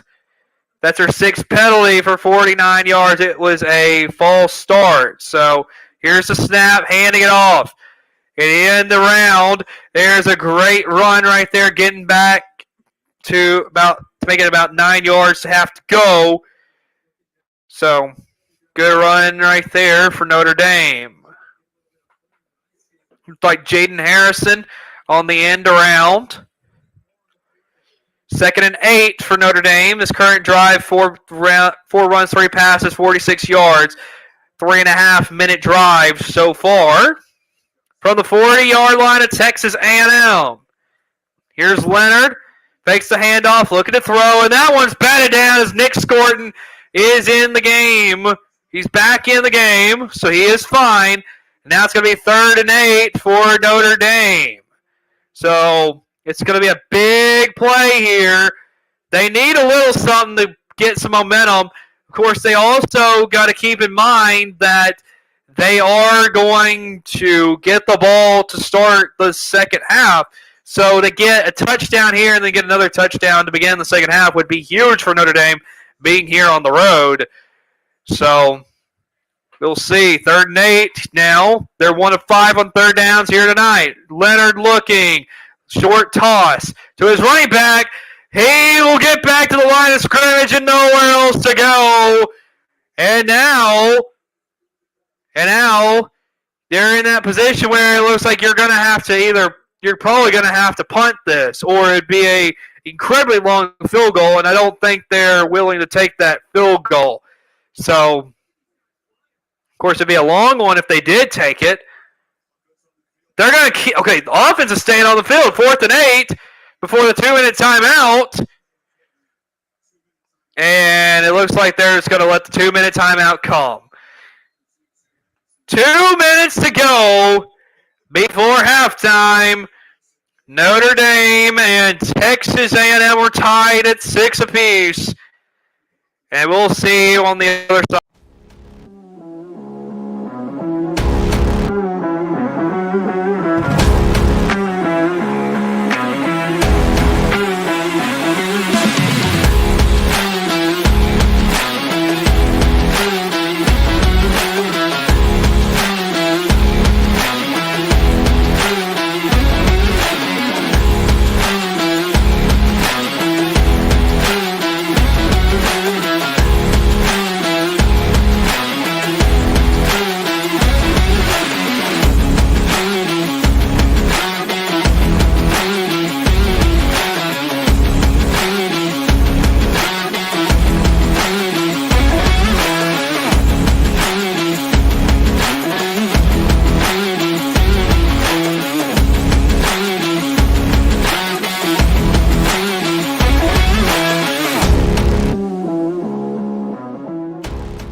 All right, welcome back, everybody, to College Football on Saber Broadcast Network. It is Notre Dame and it's Texas A&M. As right now, Notre Dame's got a 4th down and 8 to go from the 40-yard line on Texas A&M's side of the field. Now, what they did before the 2-minute timeout, they brought the offense out. So it's going to be interesting to see if they do that once again. So we will see. But let's take another commercial break, and we'll be right back.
All right, everybody, welcome back to College Football on Saber Broadcast Network.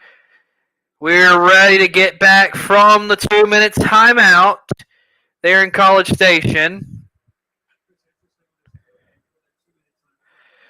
So, if Notre Dame would have snapped the ball, they could have got a not enough men on the field penalty against Texas A&M. They only had 10 men on the field. Had they snapped the ball, could have got some very needed yards, but now they're going to punt the ball away. Here is the punt. Little, very short kick as that's going to bounce and go down to about the 11-yard line. So, Texas A&M football tied at 6. So Texas A&M's got a long way to go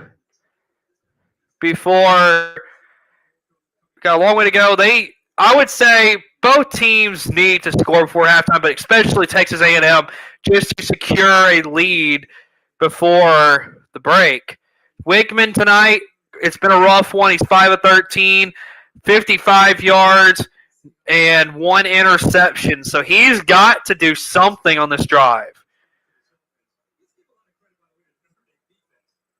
So here we go. Connor Wigman takes the snap. He's looking, throwing. That'll be complete for about 2 or 3 yards, and that's all. Jade Walker. And that's just a short little completion right there. Not much. So here's 2nd and 7 for Texas A&M. Here's the snap. Hand it off. And Moss will get a couple of yards right there and not a lot. So it's going to be 3rd down here for Texas A&M. As Notre Dame's going to take a timeout here. Going to hope to get the ball back.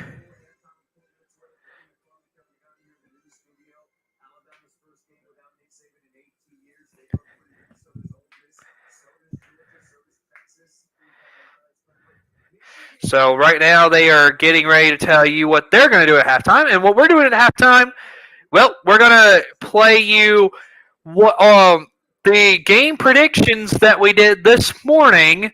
So we are going to, of course, have some.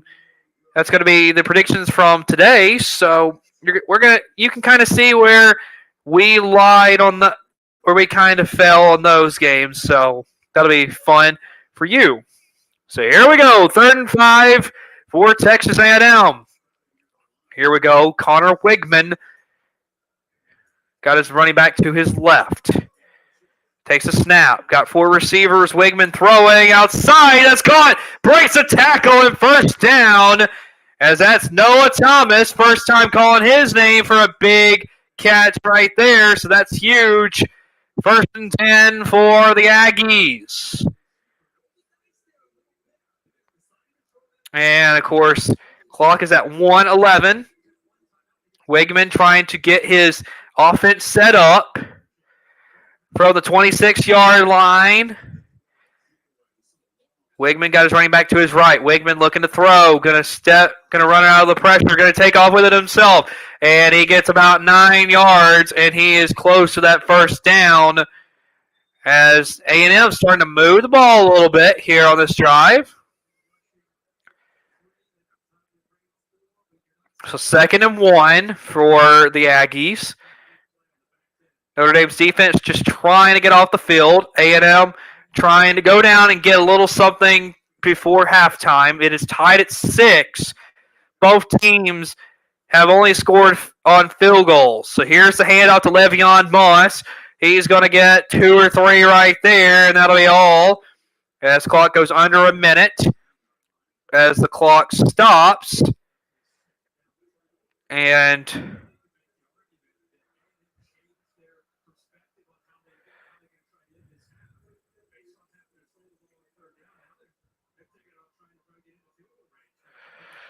A&M takes a timeout, trying to preserve a little bit of time on the clock. That's what we were waiting on. So 58 seconds to go. Looks like they're trying to go down and get a field goal before halftime. And so far, both teams have run 32 plays themselves. Notre Dame 136 yards. Texas A&M 127. Time of possession, Notre Dame 15-23. Texas A&M 13-39. Time of possession battle here tonight. Notre Dame in yards and time of possession, they are leading in that. But the game is tied, so we still got a lot of football to be played. 58 seconds to go. As Connor Wigman trying to get his Aggie offense to field goal range for Randy Bond.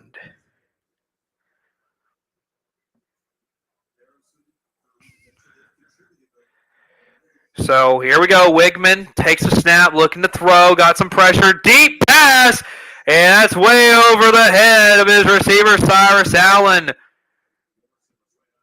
And so 2nd down. And really just not a lot of place to go with the football if you're Wigman. And so he just tried to throw Cyrus Allen open. Didn't work. So now you got a 2nd and 10 from the 39 on your own side of the field. Wigman takes a snap, looking, throwing across the middle, intercepted. But okay, it's intercepted. I was trying to see if it possibly hit the ground. I think they're going to look at it. But a great interception there. Wigman, a bad decision trying to find his receiver over the middle. And just great job by Notre Dame's defense. And it's Xavier Watts, 7 interceptions last season. That was tied for most in the FBS. And he's got him another one this season. That's a 2nd interception by Connor Wigman. So now, here comes Notre Dame. Riley Leonard looking to throw. Got his man, and that is going to be a loss on the play. But we got a flag, so hold on a minute. Let's see what this is going to be.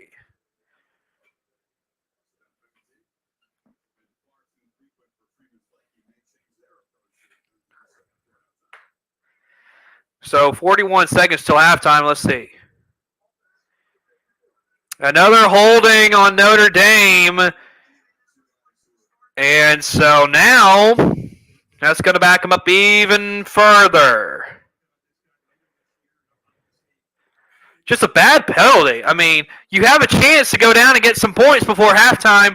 Now it looks like they may just have to settle on just take it to the break. But we'll see.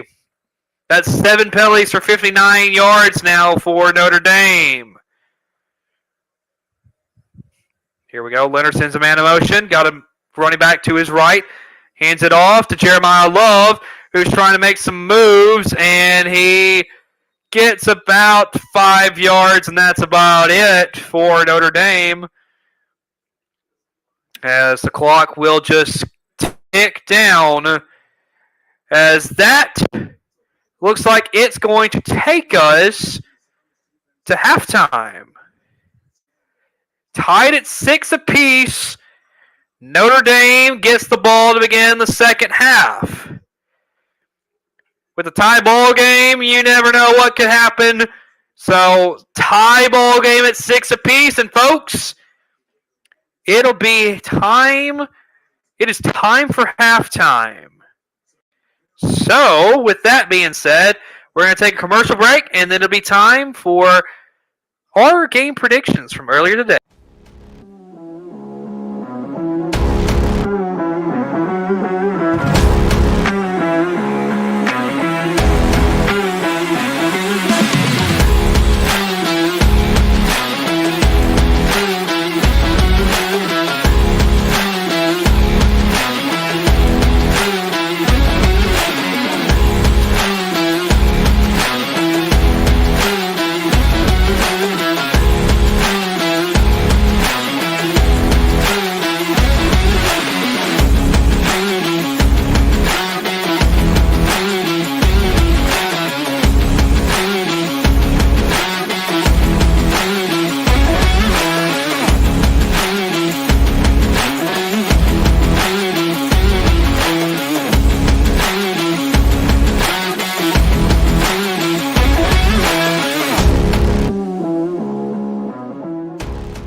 All right, we are back. I don't know.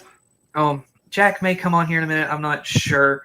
I think we got most of what was the issues fixed for the moment. But I think he had to step away for a minute. So we'll see with him if he joins us here in the next few minutes. So Colton, here again are the game picks records for you to look at, but it may just be us for today. Okay. But that's your games picks records. We'll get later tonight. If Jack does not join us, we will give you his picks just so that he doesn't have to miss out on picking games. So let's go ahead and start. We got Boston College and Florida State. Colton, who's winning this one? I got Florida State. It's hard not to pick them, even after losing to Georgia Tech. But I don't feel like Boston College is as good as Florida State is. Therefore, Florida State will easily win this. Okay. I agree. I think Florida State will win, but I think it's going to be a very tight game on Monday night. After watching them on last Saturday, I don't see a world where Florida State runs away with any game this season unless they're playing some low-level team. So I got Florida State in a very close game. All right. Coming up at 2:30, Miami against Florida. This is a fun game. Colton, who do you got winning? I got Miami. Their quarterback's really good, and I feel like this is kind of the year for them to win the ACC. And Florida's just not that good, and they have a really tough schedule. I feel like they have a good coach. I just don't feel like they have the right team around them. So, all right. Well, I'm going to go with the upset here. I'm going to go with Florida. I think you're going into the swamp. There's just something different about playing an SEC school. Even with as good as Miami's going to be, and I still think they could be really good this season, think that Florida's a better team right now, I got Florida. Okay. And then coming up also here in the next few minutes, Penn State and West Virginia go up against each other. Colton, who do you got? I got Penn State. I would like to see West Virginia win this, but it's hard not to pick the Big Ten team, the team with the better quarterback, better coach. It's gonna be Penn State. I gotta go Penn State as well. Like in my preview of the game, I think that Penn State, if their offense can play better than what they did last year, or if they can play to that same level as what they did against West Virginia last year, they're at Penn State. I think Penn State can win this game. So I think it's going to be a fun one. And so I got Penn State winning this one. And then Georgia and Clemson, who do you got? I got Georgia. I mean, this is probably one of the better games this year because I do feel like these are two playoff teams. This could be the national championship, but I just gotta go with Georgia. You really can't bet against them unless they're playing like a team that's really better. I just don't feel like Clemson's better, but I wouldn't be shocked if Clemson does win. Okay. I've got Georgia as well. I think that Georgia's just going to be I just don't see Georgia losing very much at all this season. They're clearly, in my opinion, the best team in the college football going into the season. So it's going to be hard to beat Georgia. Okay. And then LSU and USC. First of all, we're also waiting to see. Not sure if Jack is going to come on. I think. Okay, so we can hear Jack. Here he is. Can you hear us, Jack? Yes, I can hear you. All right. Let's see. So, camera can't really see his camera, but that'll be fine. At least we can hear him.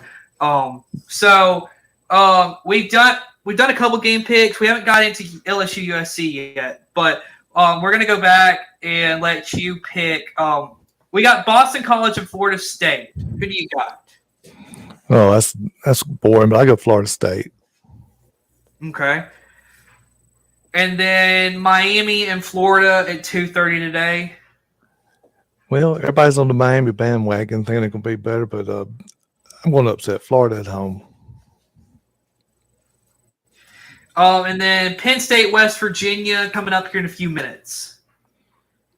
Well, there again, West Virginia, everybody's building them up. Penn State, playoff team. Okay. Georgia and Clemson. Yep, here we go again. Y'all all in Georgia. I'm going to upset again, Clemson. Wow. Okay. So now we are here at LSU USC, what should be a really good game tomorrow night. It's being played in Vegas. So, Jack, I want to start with you. Who do you got? Well, I guess I'm going to upset thing, USC. Okay. Colton? I think I'm gonna have to go with USC as well. I think LSU's good, but I think USC's gonna win. I guess I'm a loner here. I'm gonna go with LSU. I still think. I feel like LSU's gonna have a better defense. I think that's gonna ultimately help them win this game because I just don't see this USC defense being able to stop LSU, even though they got a new starting quarterback in Garrett Nussmeier. I'll take LSU here. Well, you're a USC hater. Okay. No, but okay. Lincoln Riley hater. All right.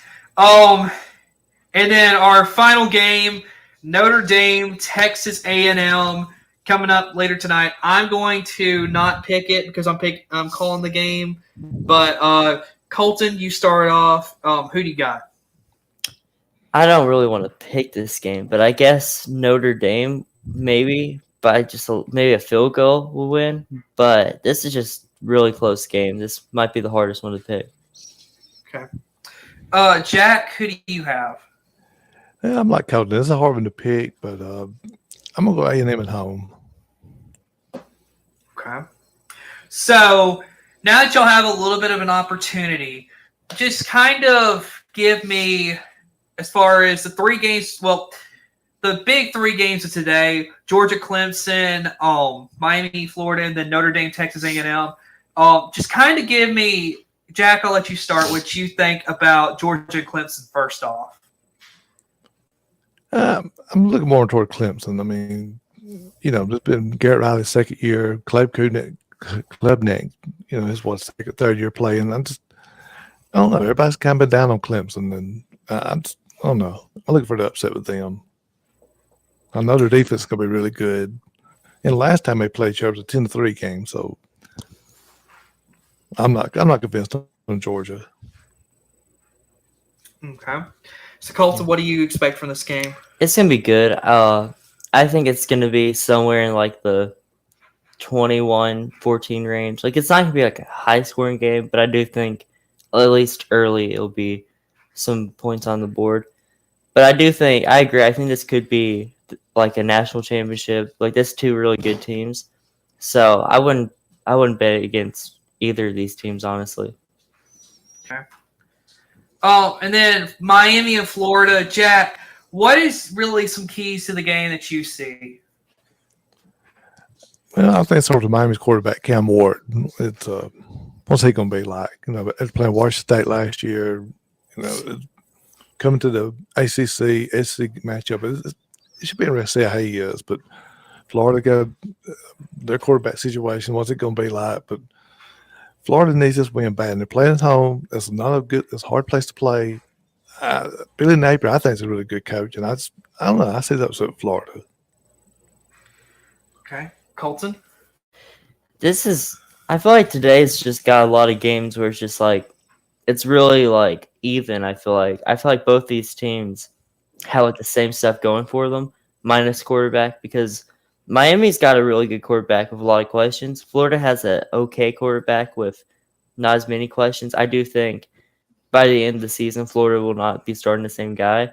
So it honestly just depends on who scores first, who plays better defense, because both these teams don't really have amazing defenses. So it's just going to have to come down to who scores more, who's better. Okay. And then for both of y'all tonight, Notre Dame, Texas A&M. Jack, what is the key moments here for these 2 teams? Well, I'm gonna start with A&M. Being at home, new head coach, you would assume the defense will be a lot better. Got a quarterback that's played a year or 2. That home environment's something. Notre Dame, their record against big wins or in the big games have not really been good. So I just think being at night at A&M, I would look for them and I think their defense will win the game. Okay. And Colton? Honestly, the thing that stands out in this one is both teams have extremely underrated quarterbacks, especially Notre Dame. I feel like no one really talks about Riley Leonard. So I just feel like this game is really just, like you said, it's going to come down to who can play better defense, who can shut down the quarterback. So it's be an entertaining game. Should be a high-scoring game, too. Okay. Well, that is our game picks and just a little bit about our games today. And then just to kind of, because LSU USC tomorrow night should be a really fun game, I just want to quickly get y'all's thoughts on the game. So, Jack, what is going to be big for that game tomorrow night? Well, I think we'll start with USC's defense. They brought a new defense coordinator from UCLA. They should be better. I mean, they don't have to be top 10, 15 defense. If they're top 50 defense, it would be a whole lot better than what they were. LSU playing a new quarterback. We don't really know what he's going to be like. And being in Vegas, you would think that more of the crowd's going to be more of a USC crowd. And I don't know, USC got a lot to prove. And I don't know. I think their defense will be better. I feel like they're going to win this one, though. Okay. Colton? Yeah, I mean, I agree. I feel like Vegas, I feel like they should have found a more central place to play because Vegas just feels most of those people are going to be going for USC. Especially with LSU they're both losing their Heisman quarterbacks. Although I think it'll affect LSU more because at least USC, they always have one of the best recruiting classes as far as like receiver, tight end. Like they're going to still have basically the same team just with better defense and a different quarterback. LSU looks different. So it just depends on who adapts to the new team better. And honestly, I just don't see LSU instantly adapting well. I feel like next year LSU could be really good depending on how this quarterback is if he doesn't go pro. But this will be an interesting game. Should be close. Alrighty. Well, folks, that is all we got for today. Got a big day of college football. So, Jack, anything else you want to say about today? I'm just ready for it to go. Colton? Same. All right. Well, thank you all for watching. We will see you later tonight at 6:30 for Notre Dame, Texas A&M. So,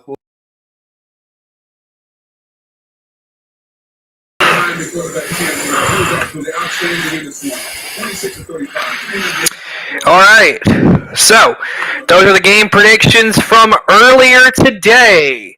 So, what we're going to do now is take a moment and go to a commercial break and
all right, welcome back, everybody.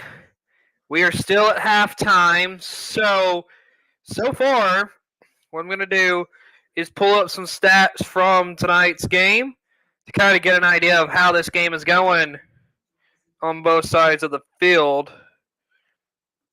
So it may take me just a second to get some stats. So far, just a really interesting game to this point. So here we go. So this is some updates. I don't know where the stats would be at. Oh, I know how to get there. Okay, so I'm still working on getting to the stats real quick. So really right now you got an even game, 6-6 is your score.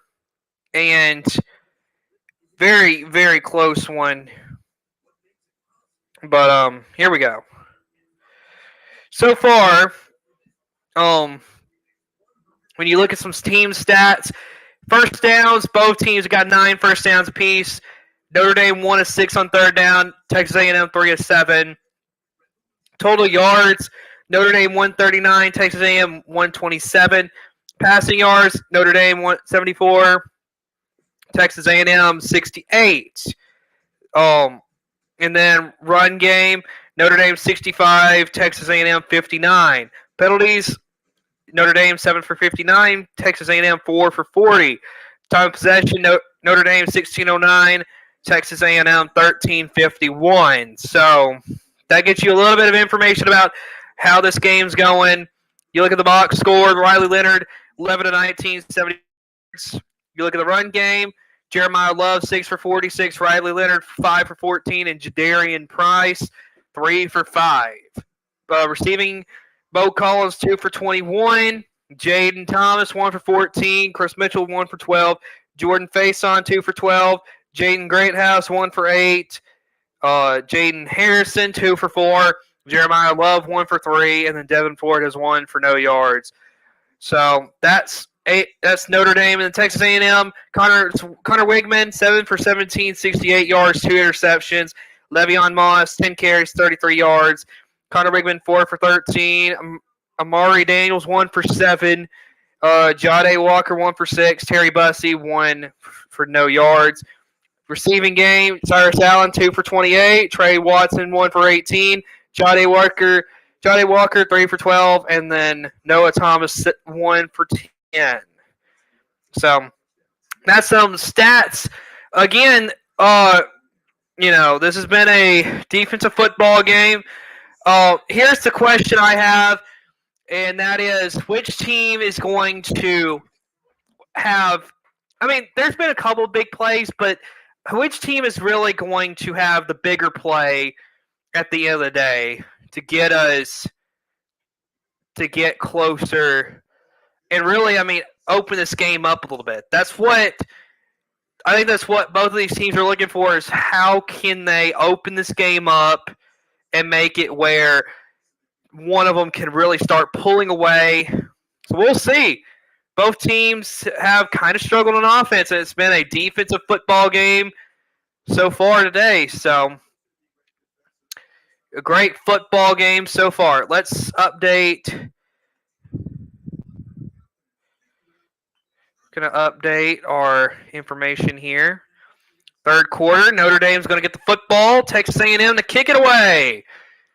So here we go.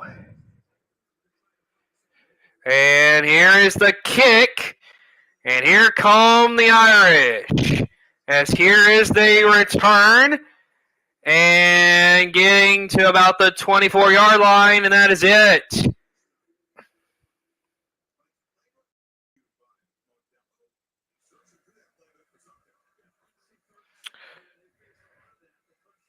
So, really, the big story here, as they're showing on the national broadcast, is a lot about just the pressure both defenses are showing here tonight.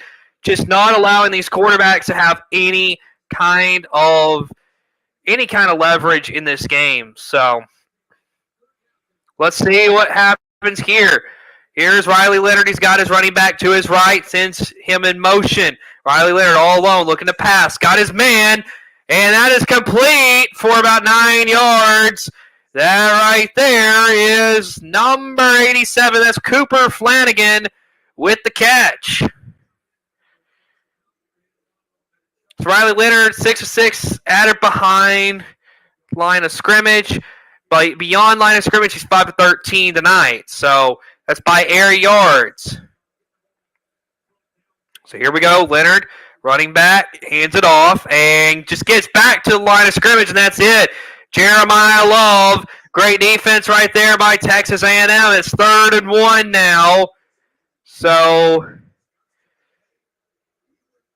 here we go.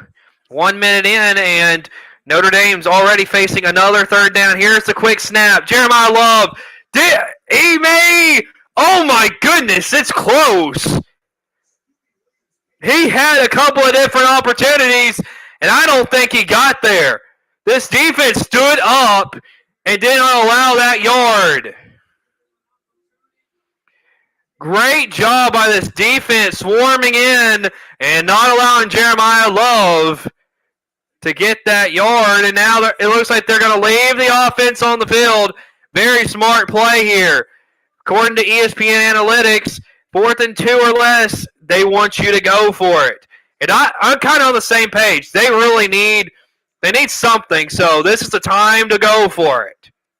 Riley Leonard running back to his right, sends a man to motion. Leonard trying to get some help from the offensive side, and they're going to call a timeout. Notre Dame's going to call a timeout. Marcus Freeman, the head coach, did not like what he was seeing, so now Notre Dame burns a timeout here early in the 3rd quarter.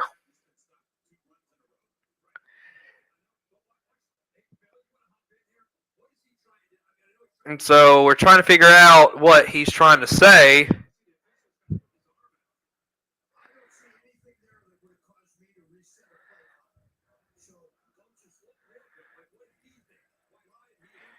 So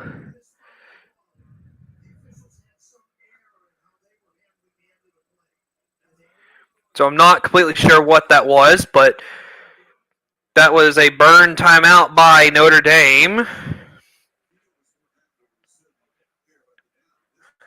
So here we go. 4th and 1, Notre Dame.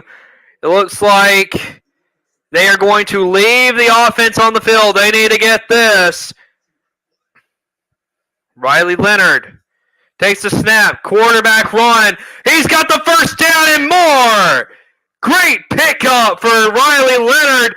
And maybe that's what Notre Dame needed all along, was to get a little something going. And a 4th and 1, and that's a great way to start.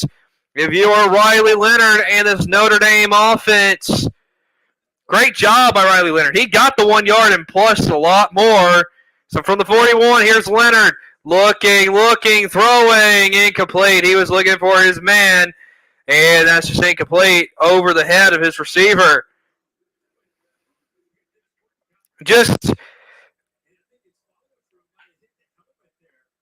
And it looked like he possibly, it looks like he hit the top of the helmet of the Texas A&M defender. Riley Leonard tonight, 12 of 21, 83 yards.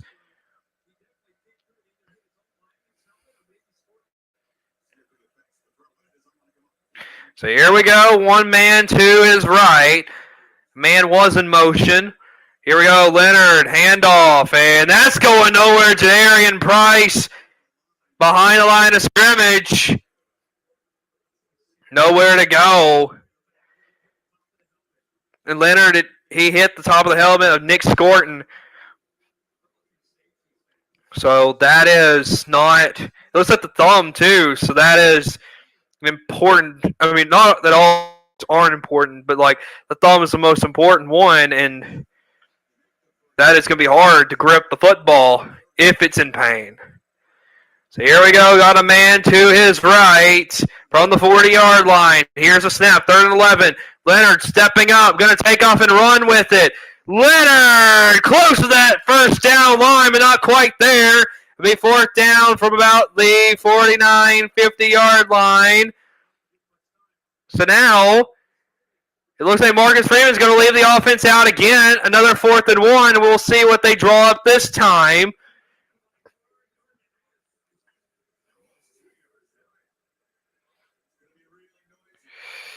Of course, the fans are getting going here in College Station.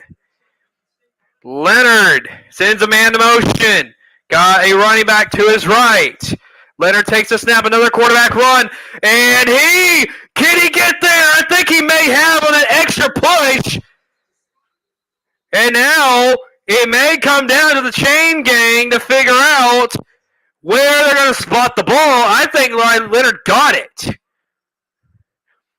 Texas A&M says it's their ball. Notre Dame says it's their ball. And now we're going to see where the referees are going to line it up. It looks like, according to the line on ESPN, the first down line, this would be a first down. Now, whether or not the chain gang would say the same thing, we are yet to see. It's very, very close right now. And so here's another look at it.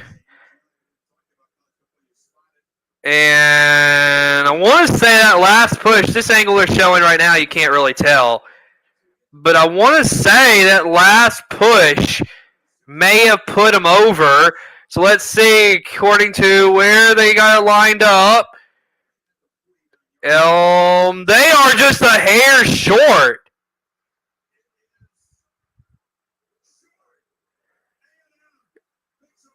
Texas A&M will get the ball back by an inch. An inch, folks. That is huge. And now, being at the 50-yard line, we'll see if Texas A&M can do anything. That was a big call right there. Folks, I thought Riley Leonard had it.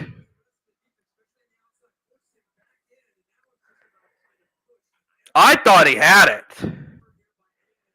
It's always determined on where the ball is placed. I mean, hey, that was an incredible stop right there from that Texas A&M defense, but that was close. That was incredibly close.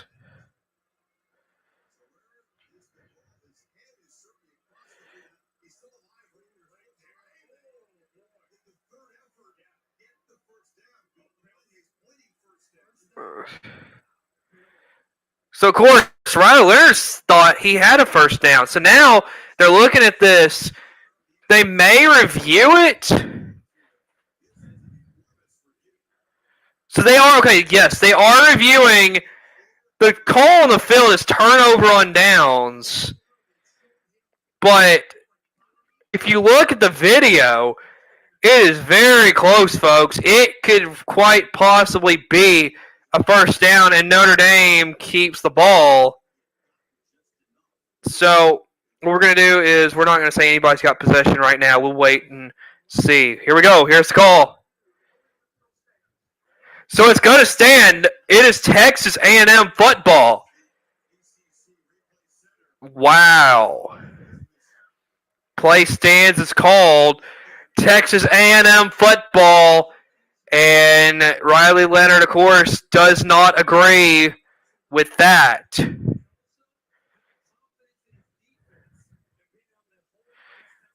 So here we go from midfield, Connor Wigman and the Texas A&M Aggie offense. Let's see what they can do.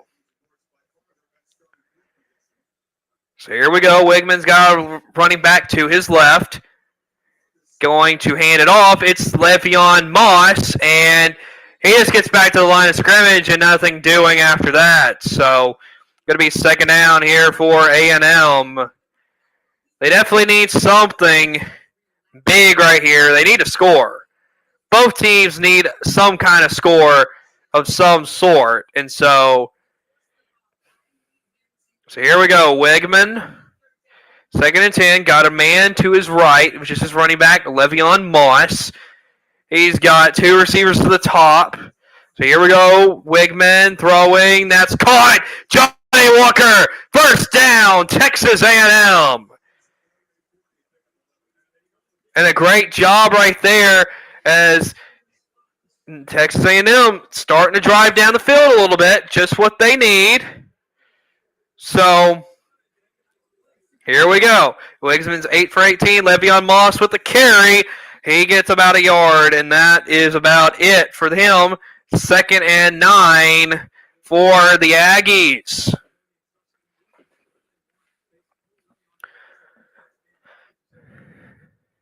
So, second and 9. Going to be interesting. We're under 10 minutes to go in the third quarter. And Wigman, not his best game, but definitely not, still a lot of game left to be played. So here we go. Here is Wigman throwing, and that is incomplete. He was looking for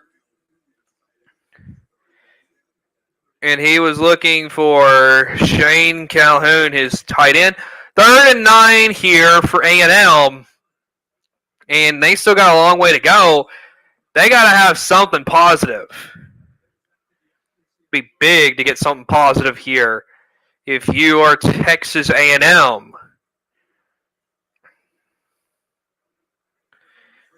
Man in motion, which is Le'Veon Moss. Today, Texas A&M 2 of 6 on third down. Here's the handoff, Le'Veon Moss, and he gets about 2 yards, and that's it on the fourth down. So now it's decision time. Is this field goal range if you're Texas A&M? Or it looks like they're leaving the offense out there, and they're going to go for this. 4th and 8, and they're going to go for it from the 37. They've got to get to about the 20. So 4th and 8. Wigman running back to his left. Here's a snap. It's low. It's a deep pass, and it's a bad pass. He was looking for a penalty and nothing doing on that fourth down, and Mike Elko visibly upset. And no one knows what that was, because now it's Notre Dame football. Oh, they were looking for an offside penalty, and Connor Wigman thought he was going to get it, and now Elko talking to the refs. But we're going to go to commercial break, and we'll be back.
All right, welcome back to college football on Saber Broadcast Network. Cooper Naylor here with you tonight.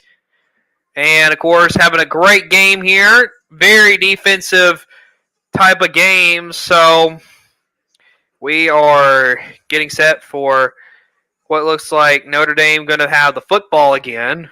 Looks as if, though, Mike Elko, before the break, he was talking to the refs. Not sure yet. We're still waiting on the national broadcast to come back so that we can get some information whether or not that is going to stand as far as it's going to be Notre Dame football, or if there was a jump on that by Notre Dame. So we are waiting to see about that. So let's take another commercial break. We'll be back.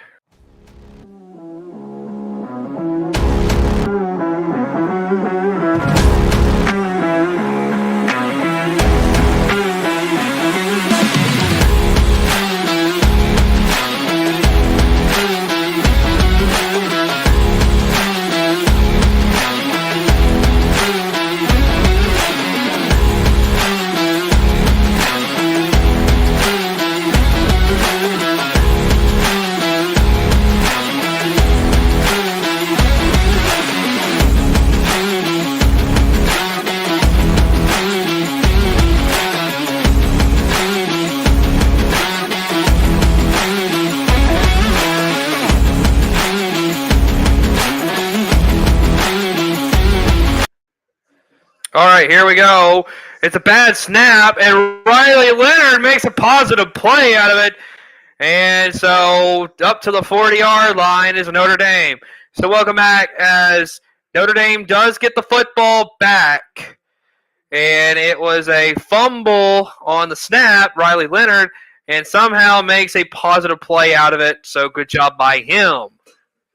So here we go. A 2nd and 6 here for Notre Dame. Leonard looking, throwing, wide open, tight end, Cooper Flanagan.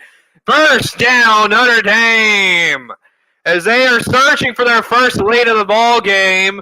And that is a huge play right there when they needed it. So here we go. One man to the left of Riley Leonard. That's his running back, Jadarian Price. Now they look back to the sideline trying to get some signals from their coach. So here we go. Leonard looking to got a first down. Here's the snap. Going to fake the handoff. Going to toss it now to Cooper Flanagan again. And he's going to pick up quite a bit of good yardage here for the Irish as he's starting to show up a little bit. But now we got another flag.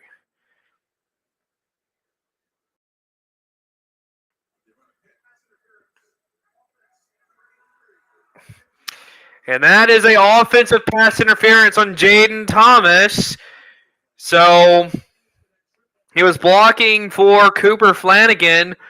And so now that's going to back him up a little bit. 1st and 20 now for Notre Dame. So still got quite a ways to go to try to get down the field and score a touchdown. There's been no touchdowns in this ball game as of yet. We are tied at 6, both field goals. Well, both teams scored only field goals. Here's Leonard looking, throwing, got his man, and that is caught. And that's Bo Collins. It's going to be second down about 11 or 12, I would say, for Notre Dame right here. Notre Dame doing a great job of moving the ball here, other than the penalty. 2nd and 14, apparently. Okay. Here we go. Sends a man in motion. That's Jadarian Price getting him all the way over to the left side. Here is the snap. Here's the handoff for Jadarian Price. Breaks a couple tackles. Getting the edge. He's got a first down, a lot more. He may be going touchdown. We've been waiting for the first touchdown of this ball game, and here it is. Jadarian Price punches it in, and Notre Dame takes the lead.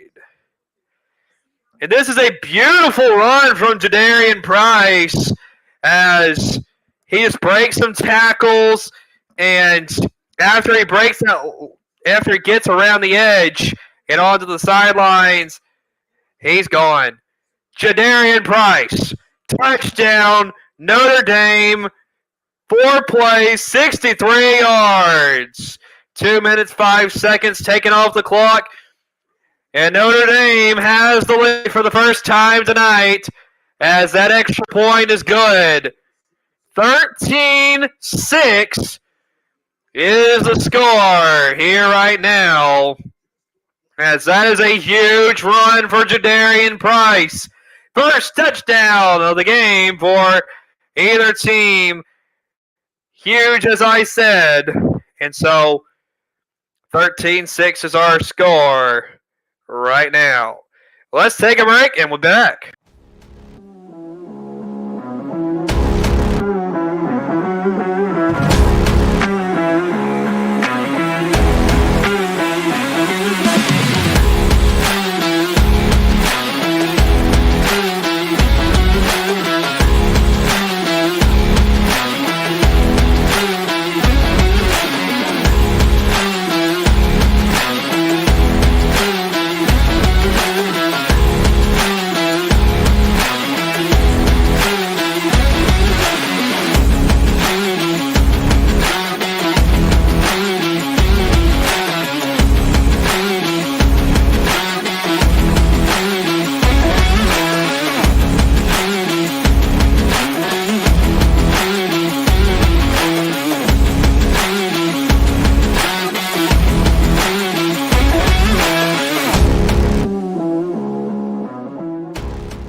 All right, everybody, welcome back. 13-6 is your score.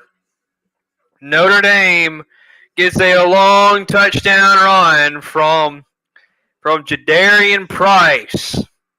First touchdown for Notre Dame this season, and it couldn't have come at a better time here tonight. So, to take the lead over a pretty good Texas A&M football team. So we are waiting right now for the national broadcast to come back. What has just been an incredible football game.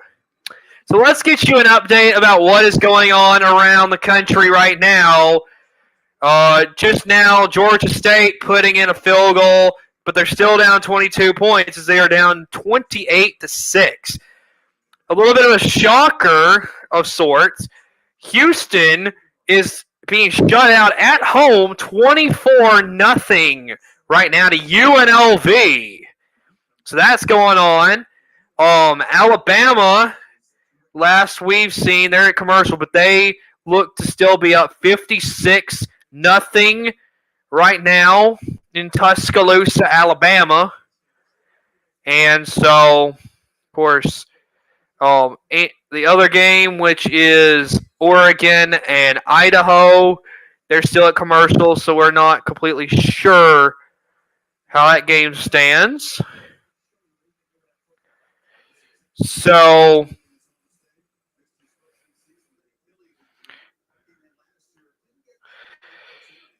update. So, of course, Jadarian Price gets the touchdown for Notre Dame. So, Alabama, 63-0 Alabama with 10 minutes to go in the game. Oregon up 14-7 over Idaho. So that's your update for what's going on around the country. And here is the kickoff from Notre Dame and sending it all the way back. That'll be a touchback. And so now Texas A&M, you really got to do something because you're losing now at home by a touchdown. You haven't scored a touchdown yourself all game long. It is time to do something if you are Texas A&M. So we will see what they can do. So right now they are replaying that touchdown run. Great, it was a great run by Jadarian Price, but now you got to put that in the rearview mirror and start. If you're A&M, you gotta go down and score. Right now, you need a touchdown.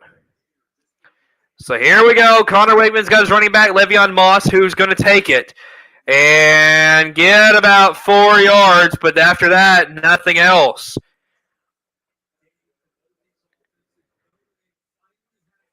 So Le'Veon Moss, just not a lot there to go by. So Mike Elko's first game as the head coach of Texas A&M. Been a little bit rough on the offensive side of the ball. Defense has done enough, but still, you're down a touchdown. So here's Wigman throwing. That's to Moss. Moss makes a move, and he's close to that first down line. But I'm thinking he got about 5 yards, and that's all. So third down and about a yard to go for Texas A&M. And so now you got to get a yard here. So here we go. You got your running back to the left of Wegman. You got 3 wide receivers to the top of the screen, which is to the left of the quarterback. Sends one in motion. And here is the handoff to Moss, who's going to barrel his way for the first down. And actually, that was not Moss. That was the backup, Omari Daniels, carrying the ball there. So 1st and 10 for Texas A&M. From the 36-yard line, Wigman giving out some signals to his teammates. 5 minutes to go in the third quarter. Here's Wigman looking, throwing. That'll be caught. That's a great catch right there by Jade Walker.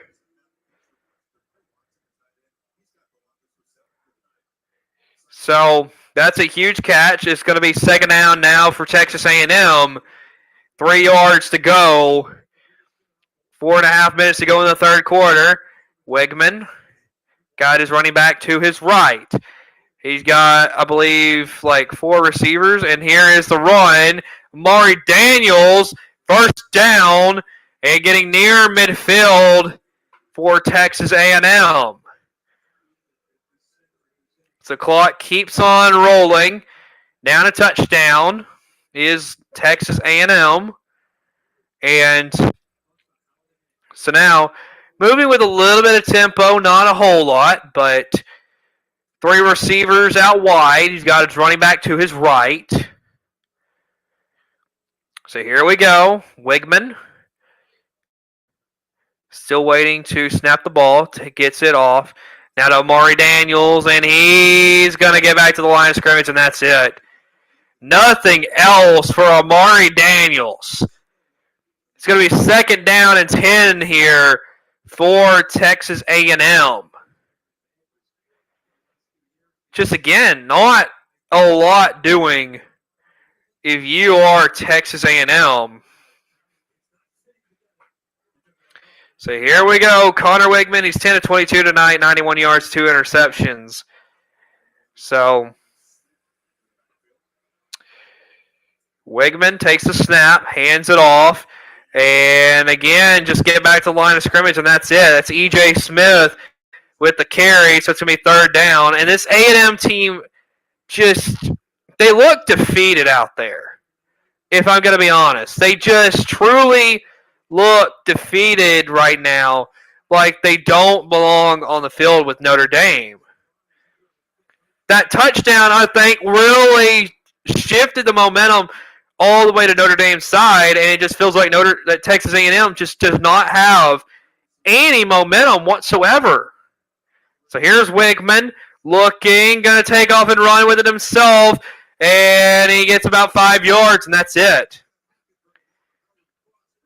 And this Notre Dame defense, you got to give them credit. They are just swarming to Wigman. 4th and 5, and A&M's going to stay on the field and try to go for it and get it. Mike Elko, not a good game for A&M altogether. Mike Elko knows it. He is visibly upset. So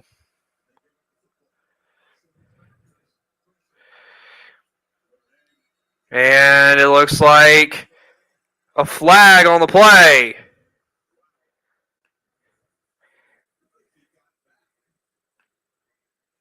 And it looks like it's possibly on Notre Dame. It's on the offense. No, it's on the offense. It's a false start on Texas A&M, just what they did not need.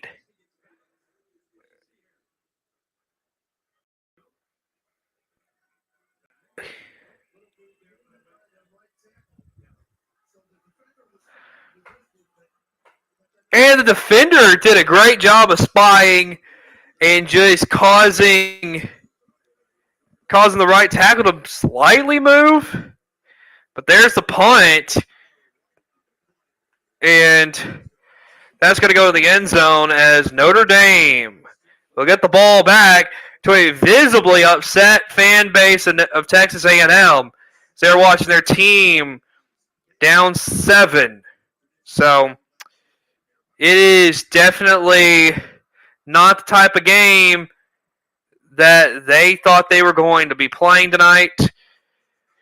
And just underwhelming in that play. The fans are visibly upset because they thought it should have been called on Notre Dame. But we're going to go commercial. Be back.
All right, we are still at commercial break, but Notre Dame up 13-6 on Texas A&M, and just great performance all around. If you are Notre Dame defense, but offensive wise, I shouldn't have said all around because offensive wise has been kind of rough till that one big run. So yeah, it's going to be interesting.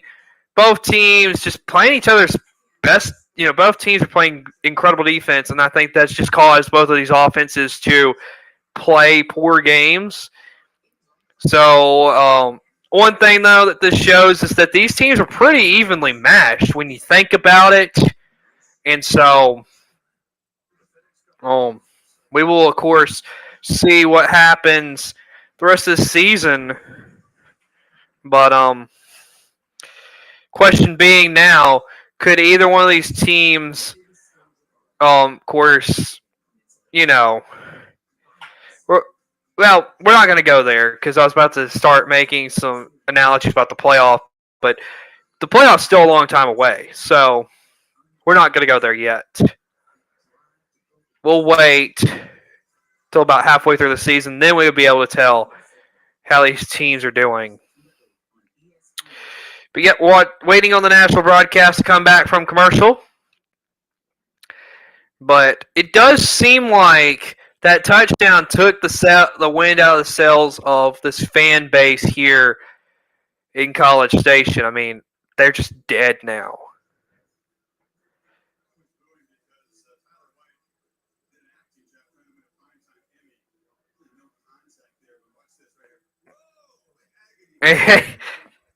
The punter tried to get a little call on Notre Dame for possibly getting a roughing the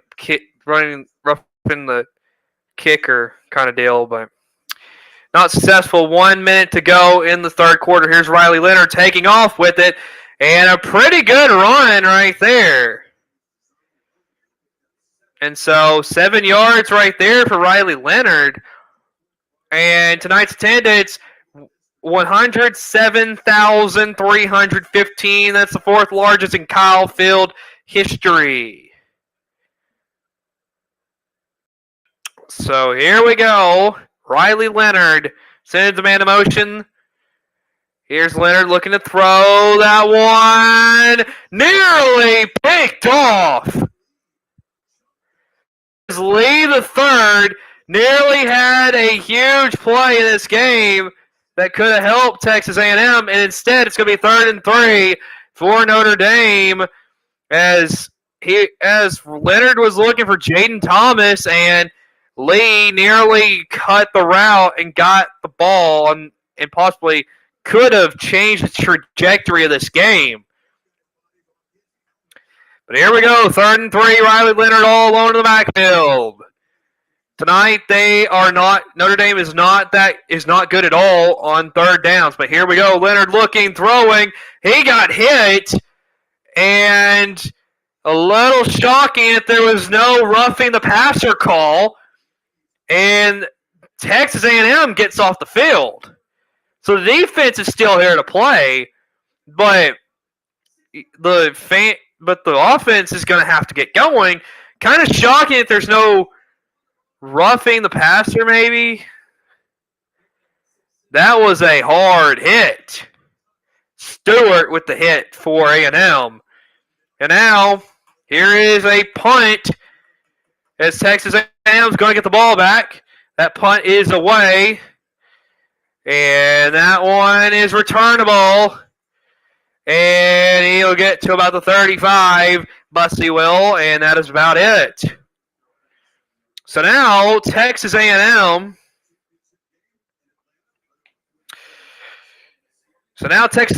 has got to go 65 yards to try and tie this ball game.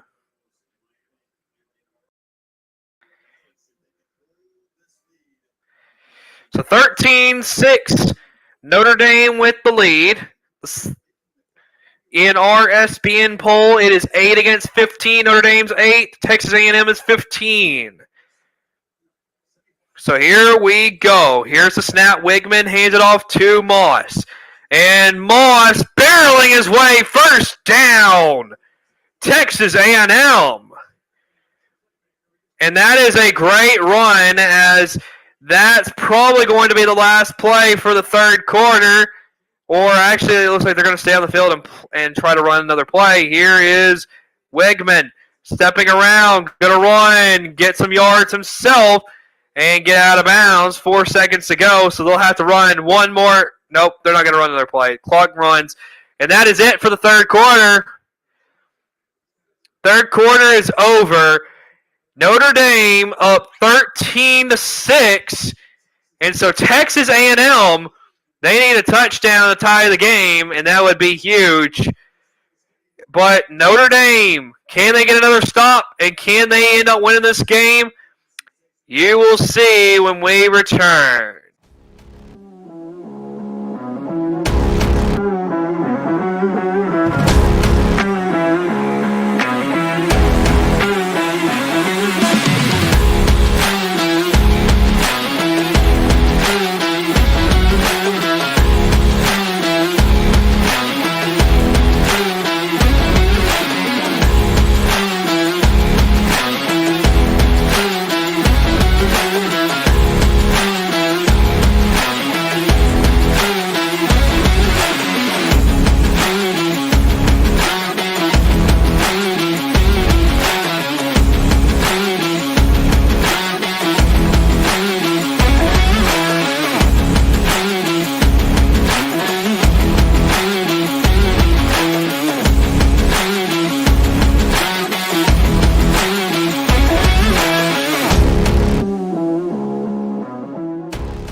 All right, we are still at commercial break, but right now, Texas A&M driving, looking to score again. We'll be back in a moment.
All right, everybody.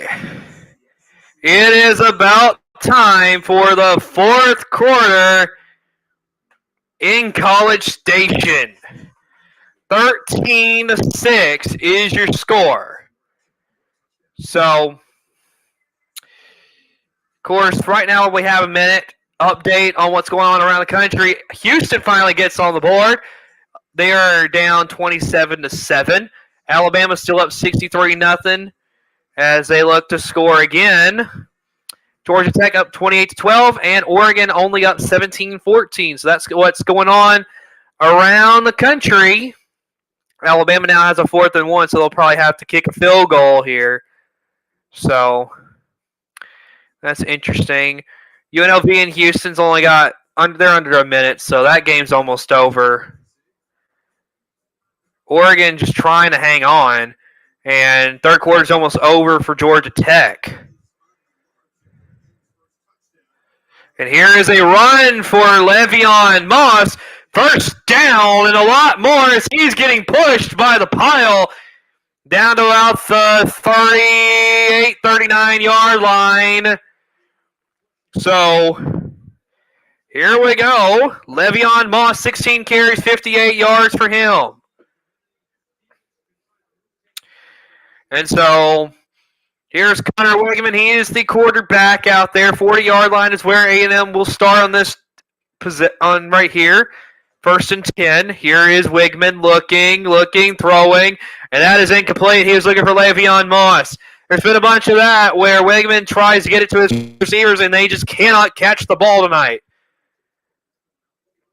You got to catch that. In a game, in a moment like this, you've got to catch the ball, and Wigman's just not being helped out tonight.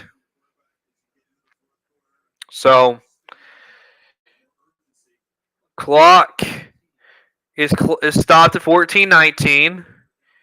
Wigman, he's got a couple of receivers, sends one in motion. He's got his running back to his left, hands it off. It looks like it's Amari Daniels, and he just gets stuffed. And we got a flag on the field. Maybe a unnecessary roughness call on the hit. Not sure.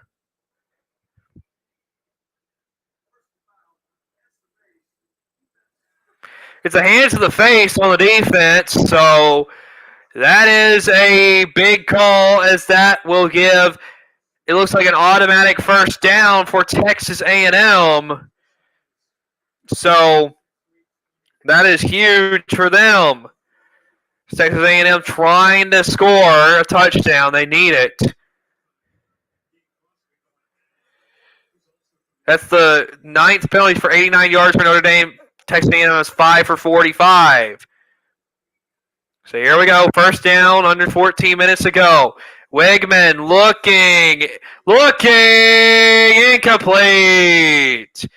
He was looking for his man, Theo Mellon Orstrom. So not quite there. And so great defense by Notre Dame. So here we go. 2nd and 10 from the 21 for Texas A&M. Here's Wigman handing it off to his running back. Looks like E.J. Smith. First down and a lot more. That's a great run right there. 1st and goal for Texas A&M. And now it's going to be, can they convert right here and right now? So great run by Smith, though. Incredible run. So here we go. Here is the snap. Wigman looking, end zone over the head. And here's a flag. John A. Walker was the intended receiver, but there may be a defensive pass interference here. We will see what the call is.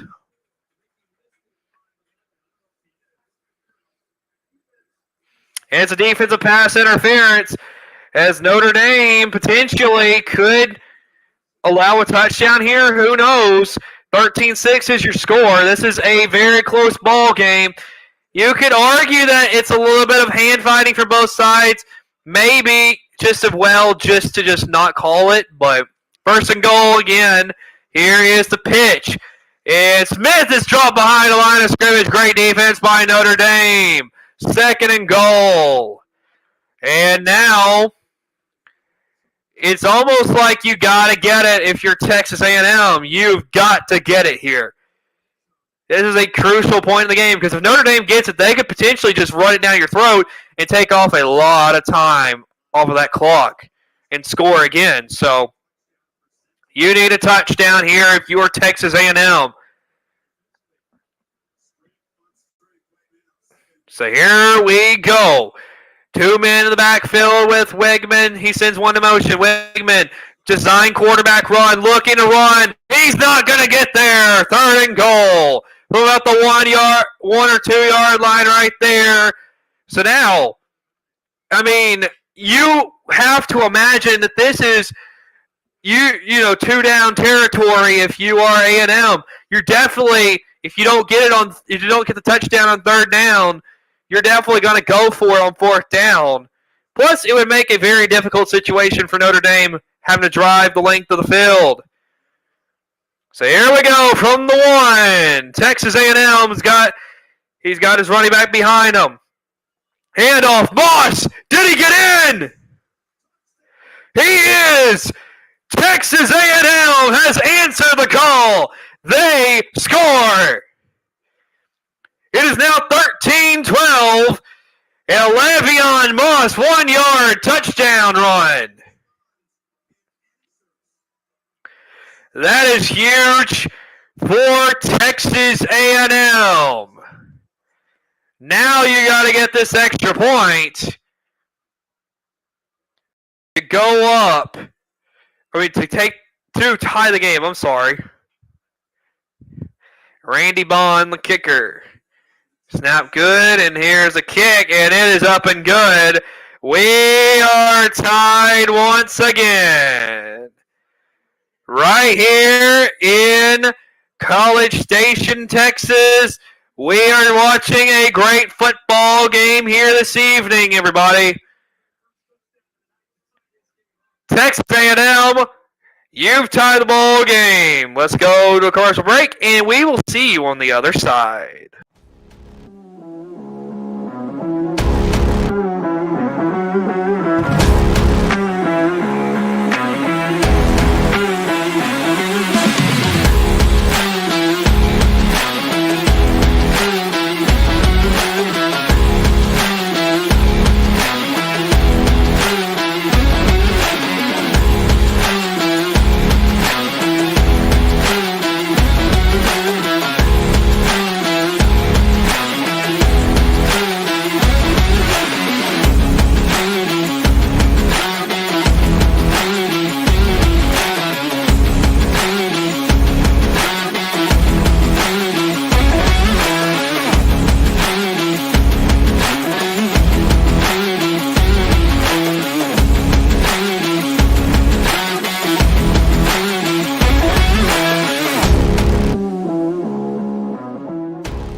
Alright, welcome back. Game is still at commercial break, but what a game we are seeing here tonight.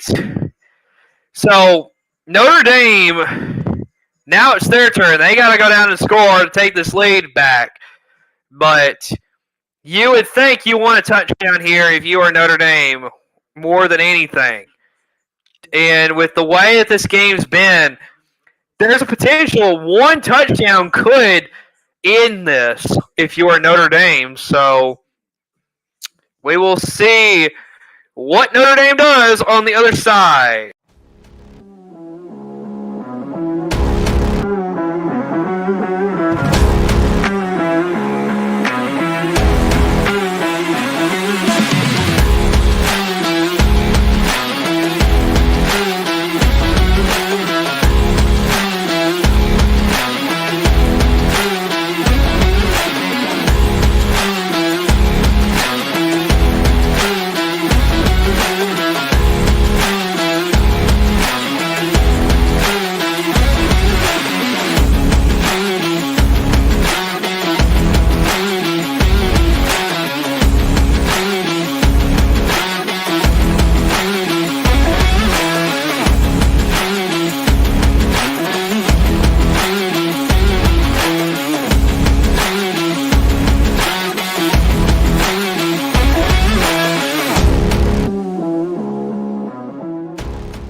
All right, everybody, 11:49 to go in the game. We're tied at 13 apiece.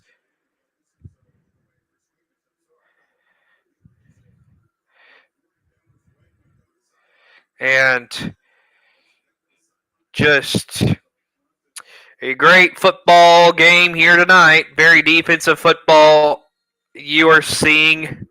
And Notre Dame now has it. And so we are going to see what Notre Dame can do on this side. They need something. And so, of course, right now they're showing some clips from today. Of course, if you didn't already know, Vanderbilt survived at home in overtime 34-27 against Virginia Tech. So, incredible stuff. So here we go. It is the quarterback, Riley Leonard, handing it off, and that looks like nothing doing for Jadarian Price. Great defense by Texas A&M. Turner getting to him, and really, he just broke through the middle. Just, the offensive line couldn't hold him for long. There's a convoy after that. Tied at 13. Here we go. Leonard got his running back to his right. It looks like Price. Man in motion. Leonard takes a snap, looking to throw. Gonna throw it. That's caught. And that is Bo Collins, first down, Notre Dame. And good job, Bo Collins. If you remember the name, you heard me call his name a couple times last season. It's because he played at Clemson. So transferring from Clemson here to Notre Dame, where he hopes to potentially get a national championship. And so we'll see about that. But from the 35, here is Notre Dame. 10.5 minutes to go. Here is Leonard looking to throw. Going to throw to the right, and that's incomplete. Looking for Collins again. And so now you got a 2nd and 10. We'll see what Notre Dame draws up here.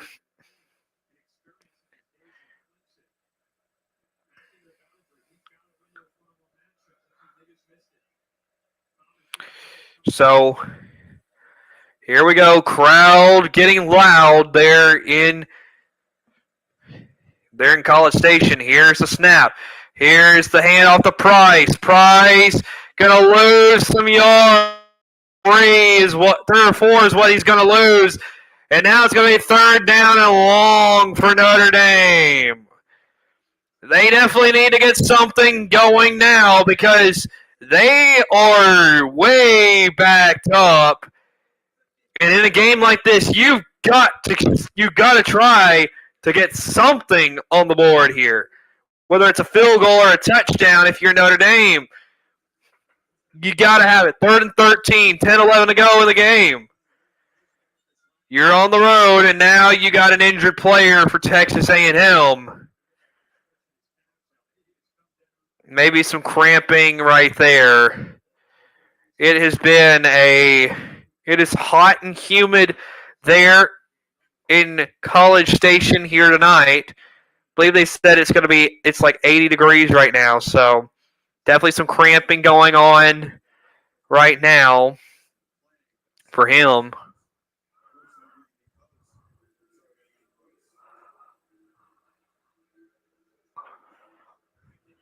So 3rd and 13 for the Irish. This is going to be big. Can Texas A&M get the stop? Can Notre Dame convert only their 2nd 3rd down out of the game? One running back to the left, and now you got a flag, and it looks like it's going to be possibly on Notre Dame.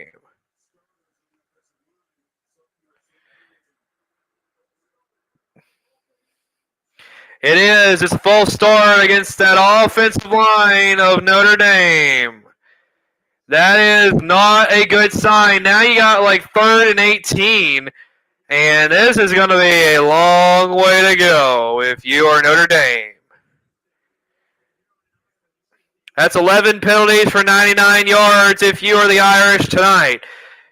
Texas A&M has 5 for 45, so that's going to be one thing that Marcus Freeman's going to harp on throughout the next couple days is to fix the penalties. Here is the pass from Leonard, and he gets it to Jaden Greathouse. Haven't called his name in a while, and he's just going to pick up a couple more yards to help out the efforts of a punt. And A&M is about to get the ball back. And that is not the way Notre Dame wanted that drive to go. And see, Leonard just didn't have a lot of time. He just had to get rid of the ball. Jaden Greathouse, and just not a lot of room to run if you're Greathouse. And Texas A&M's defense stands up again. 4th and 9. As here comes the punting unit. And there is the punt.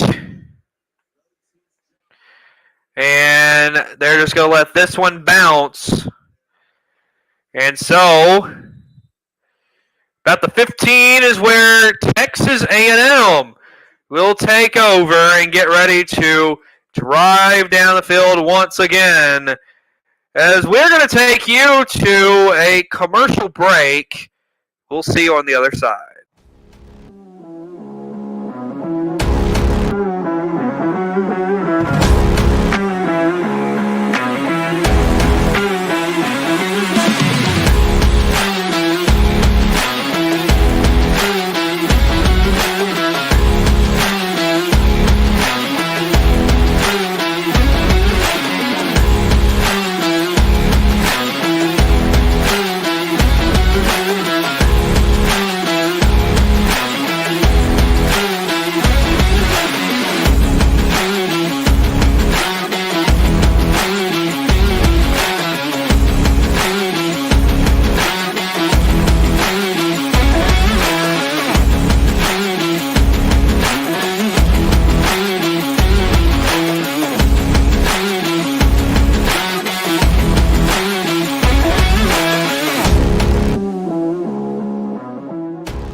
So, folks, we are coming down to the final couple of minutes of the game, 13-13 all.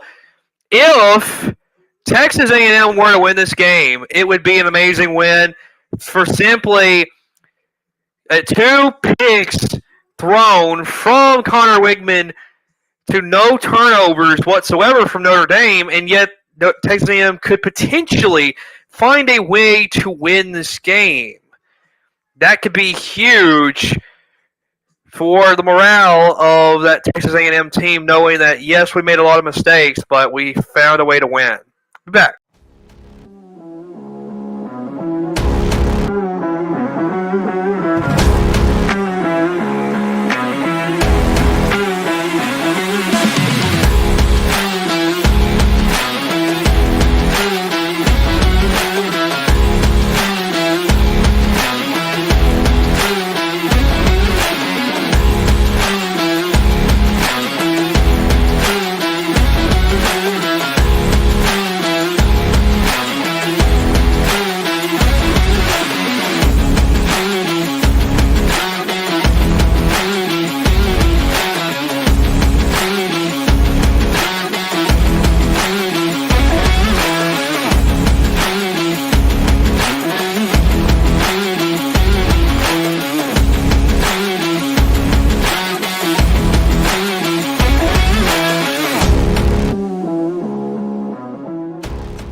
All right.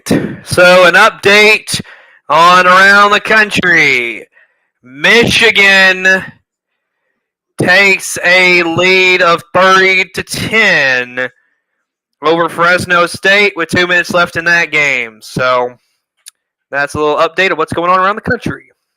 So here we go. Wigman's got his running back, Le'Veon Moss, who's going to take the handoff and just get back to the line of scrimmage. So good defense right there by Notre Dame, not allowing anything from Moss. 2nd and 10. If you're Texas A&M, this is the time you got to go down the field. You got to get something. Even after that touchdown you had a while ago, you still got to try and get something else. So here we go. Moss behind Wigman. We go. Wigman takes the snap. Getting some pressure. Now the throw. And Johnny Walker will get about 2 yards. And that is all that will be. Wigman, he had a lot of pressure in his face. And he had the confidence to deliver that ball. Johnny Walker caught it. And then he was just met. He was met. 3rd and 9 for Texas A&M. Here is Wigman all alone in the backfield. They're 4-10 tonight on 3rd down. 7.5 minutes to go in the game. Wigman still getting his signals. Going to take the snap. Looking. Time. Caught! Did he make the first down? I don't think he did. I don't think Le'Veon Moss is a yard short of the line to gain. Had he looked around, he would have been there for the first down, but he is behind the line to gain. And now you got a 4th and an inch, but now you're going to punt. So Texas A&M going to trust their defense. They've been trusting that defense all night long. So Tyler White going to punt it back to Jaden Greathouse. There it is. And Greathouse going to just let that one bounce. And that'll be about the 15, it looks like, where Notre Dame will begin with the football. So can Notre Dame go down and get some points? We will see on the other side of this break.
All right, we are still at commercial break. Notre Dame looking to go down the field and cash in and possibly put this game to bed. We'll be right back.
All right, everybody.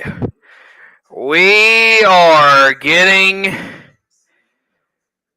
near the end of the game in what has just been an incredible football game tonight. So, right now, of course, A&M had to punt the ball, just didn't.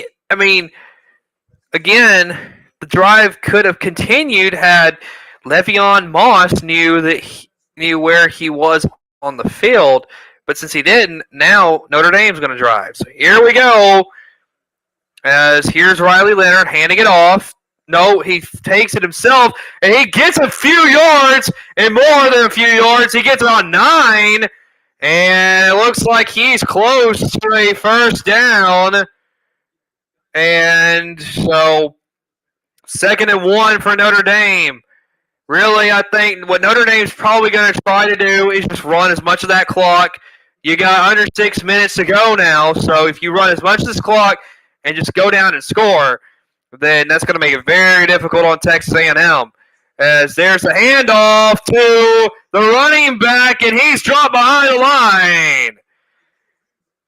Jeremiah Love had nowhere to go, and Nick Scorton and the rest of his entourage back there to get Jeremiah Love. And it's Nick Scorton. He got the first pressure. So now you got 3rd and 5 for Notre Dame. So here we go. Notre Dame 1 of 10 on 3rd downs here tonight. Here we go. Man in motion. One running back to the right of Leonard. Leonard looking. Got some pressure. Throwing. Greathouse with the catch. First down. Notre Dame.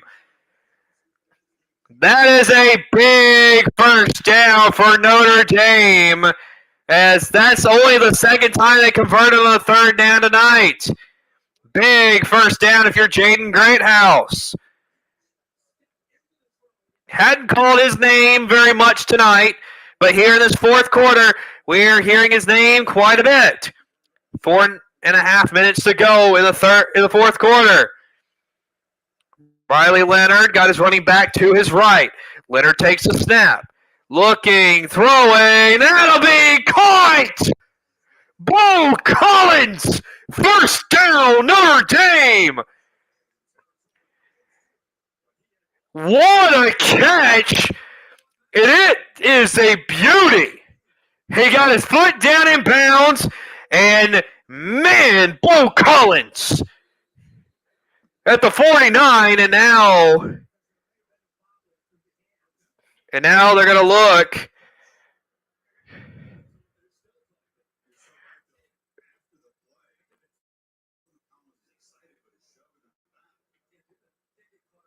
It may be a penalty on Bo Collins for possibly a unsportsmanlike conduct. We will see here in just a moment, but not completely sure. That is an incredible catch if you are Bo Collins. But you got to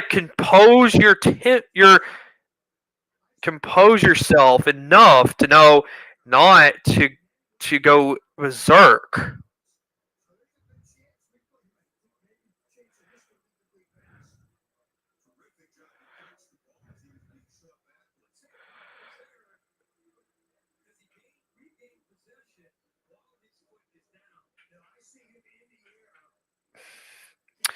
So I think they're looking at the pass if it's complete.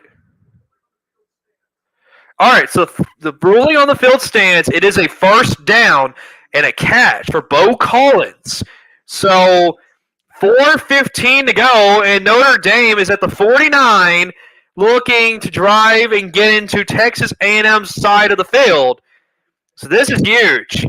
Notre Dame, this is a big game for them.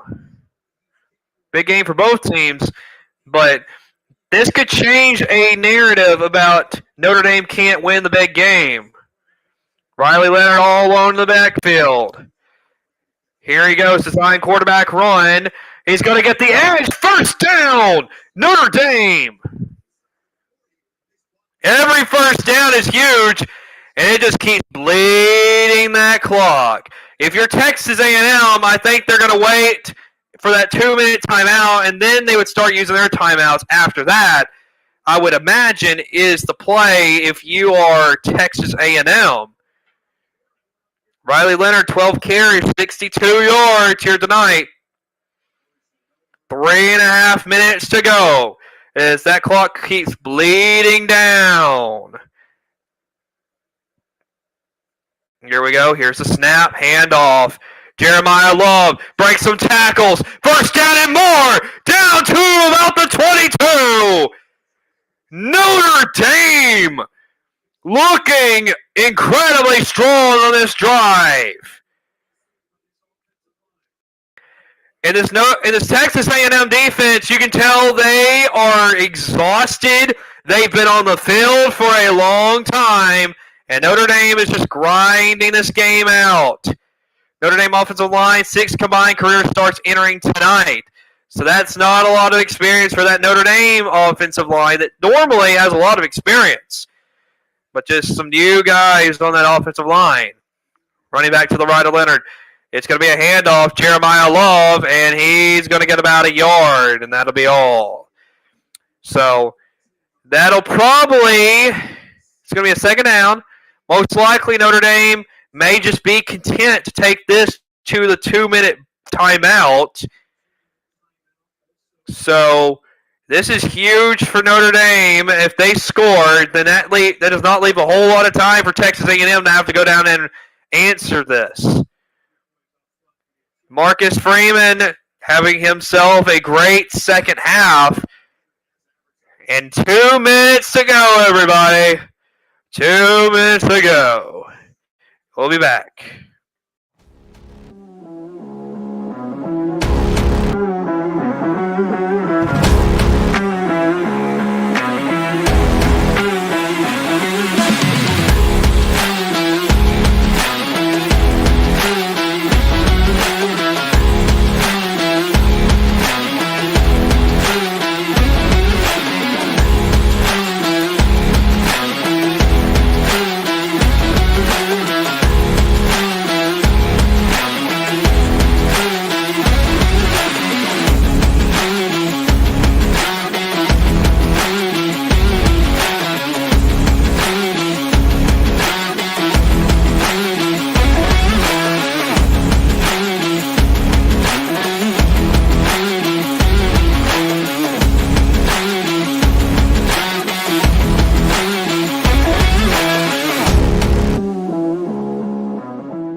All right, we are still at commercial break. But, of course, this is going to be a huge next few plays. 2 minutes to go. Notre Dame on the brink of scoring yet again.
everybody. We are still waiting on the game to come back. 2 minutes to go before we see who wins this game. So, it's been a fun one here tonight. Is a defensive football game here tonight. And so,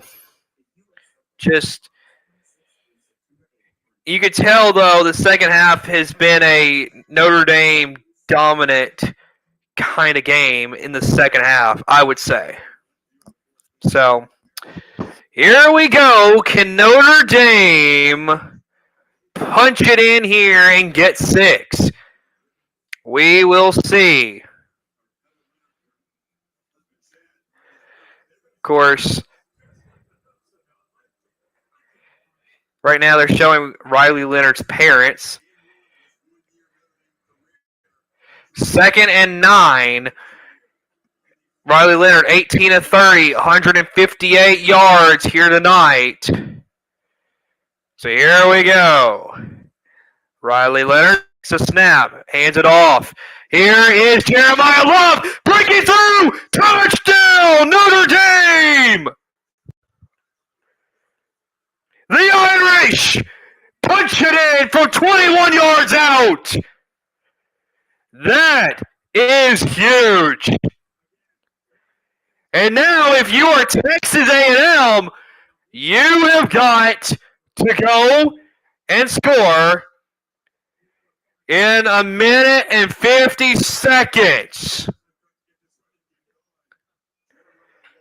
Jeremiah Love punches it in for Notre Dame. What a run for him. And the kick is up, and that is good. 20-13 now is your score. Notre Dame with the lead.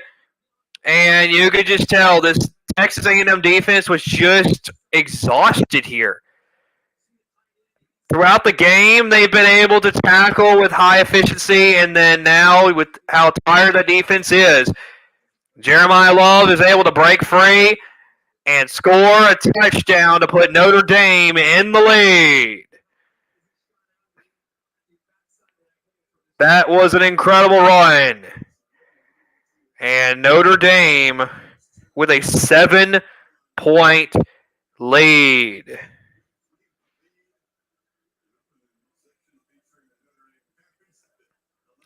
Just a huge touchdown.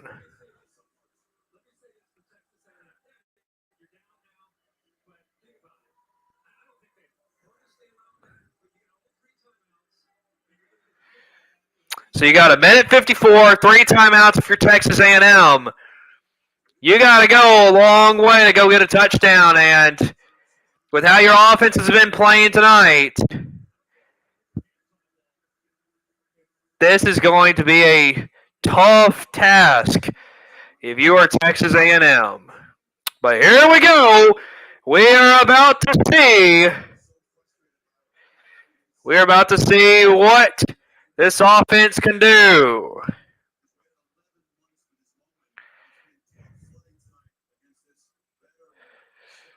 So, can Connor Wigman, who is 12 of 26 tonight for 100 yards and 2 interceptions, can he take his team down the field and try to win this ball game? Again, 3 timeouts for the Aggies. 1 minute, 54 seconds. Wigman has got a running back to his right. Here he goes, looking, got some time, and now he just has to throw that one into the stands. 2nd down and 10. Not a good way to start the drive. And so now,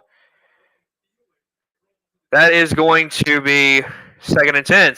Connor Wigman trying to seek his first career win when trailing in the 4th quarter. So here we go, Wigman. Got his running back to his left. Takes the snap. Looking. That one's incomplete. He got pressured.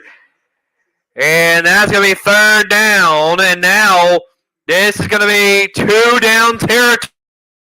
If you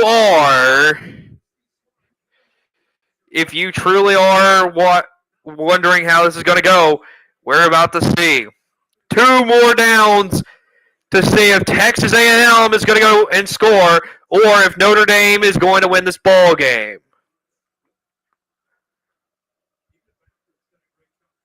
Here we go. Here's the snap. Here's the run, and Moss gets very close. So now you got a 4th down, and Texas A&M is going to have to go for this. And now you got an injured Aggie down on the field. It's 4th and 2. And so you got an injured player out on the field.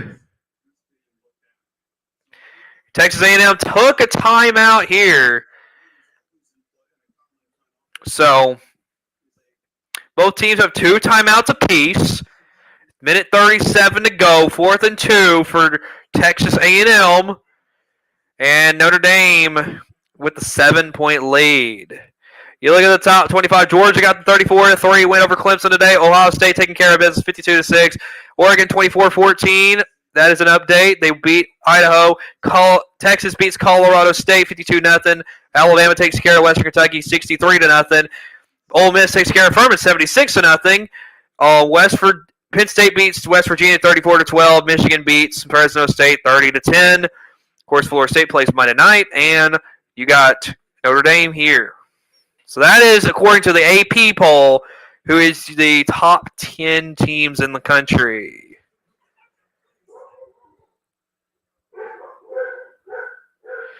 So here we go. You got to have these last 2 yards if you are the Aggies. This is the ball game, folks. Wegman's got his running back to his right. Wegman looking, throwing, nearly intercepted. And it's Notre Dame football. That is going to do it, folks. Minute 34. Wegman incomplete. That is going to be the ball game. Notre Dame's defense steps up right when they need it. It's a slant route. And Wegman is looking for his receiver, Walker. Nearly intercepted. The ball nearly was intercepted, and Mike Elko cannot believe it. Just a bad start to the year if you're Texas A&M. And if you are Notre Dame, you get a big-time win in a big game. So now, minute 34, 1st and 10, Notre Dame. Here's the snap. And here is the handoff, and he's going backwards, is Jeremiah Love. It's a 2nd down and a long way to go. And Marcus Freeman not happy with that, as Texas A&M is going to take another timeout, try to stop the clock. And so 20-13 right now, as Marcus Freeman trying to talk to his offense, just be like, hey, let's just close this out. Riley Leonard has played himself a game, especially in the second half. Notre Dame definitely has stepped up here in this second half. Played a lot better. First half, both offenses were just kind of stagnant. So here we go. A couple more plays to see. Notre Dame definitely wants to get a 1st down to win this ball game. So here we go, Leonard. Going to hand it off to Jeremiah Love. Love trying to get the edge. And he's trying to break free. He's going to get the yards back that he had lost. So 3rd down, as that does kill more time off the clock. But I believe Texas A&M's taking their final timeout of the game.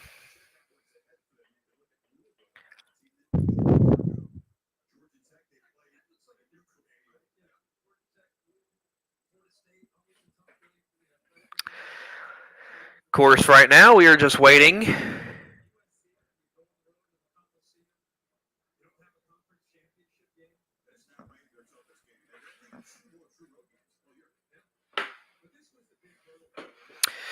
So yes, Texas A&M used their last timeout, so they are out.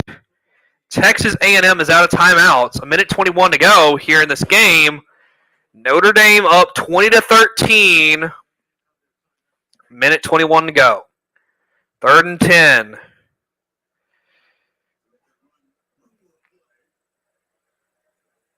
So here we go. Here's a snap. Jeremiah Love going to take the carry and barreling and trying to get some yards. It's going to be 4th down and most likely send the field goal unit out and make this a 10-point game and end it right here. Clock is going to run. Marcus Freeman probably going to try to take as much time off the clock, take a timeout, and then kick a field goal and go up 10 points.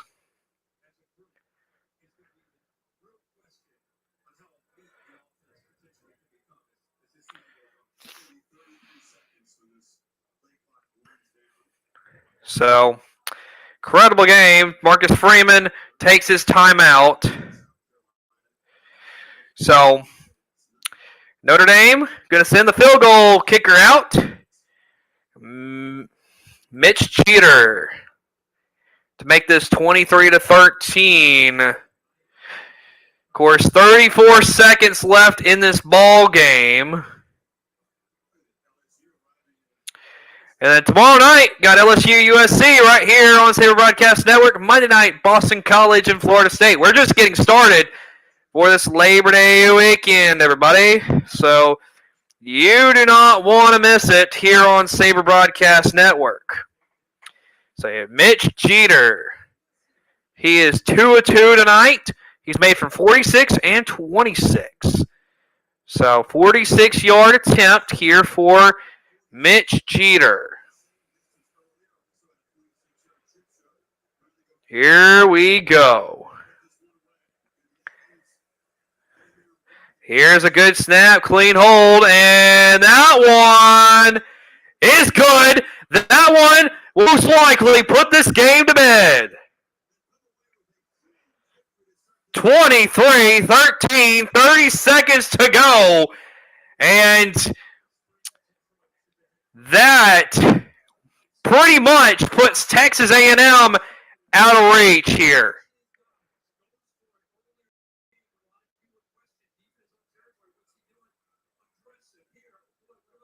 And Notre Dame, what a win this is. This is a big win going on the road in Aggieland and getting a huge win. And for Riley Leonard, he will get a win over his old head coach, Mike Elko. Notre Dame, just incredible.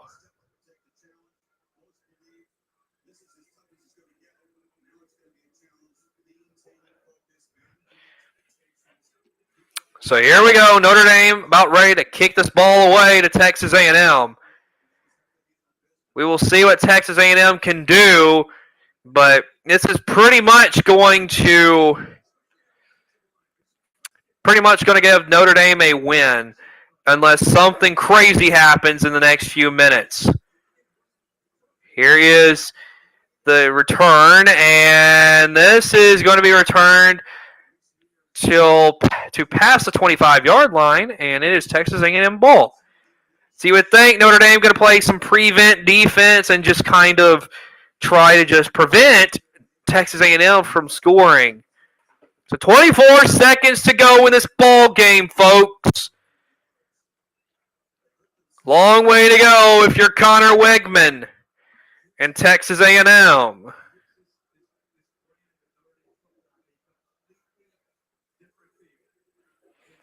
So here we go. A prevent defense is what's being put out there for Notre Dame. Connor Wegman is out there with his running back, E.J. Smith. Wegman getting pressured. Wegman having to roll out, now throwing, and a flag on the play. as we will see what that flag is all about.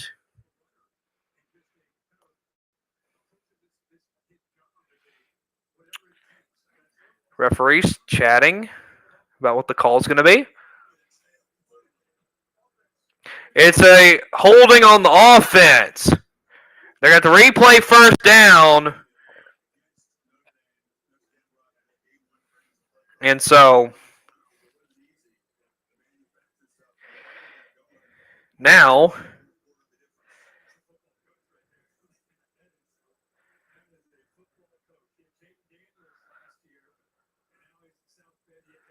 here we go. Here's a snap, and just going to run it with E.J. Smith. And he, I think, got hit.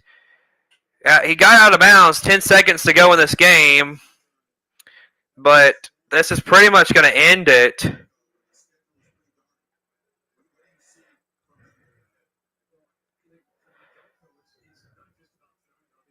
So 2nd and 9 for Texas A&M. 10 seconds to go in this ball game, as Wigman's going to have another pass. Of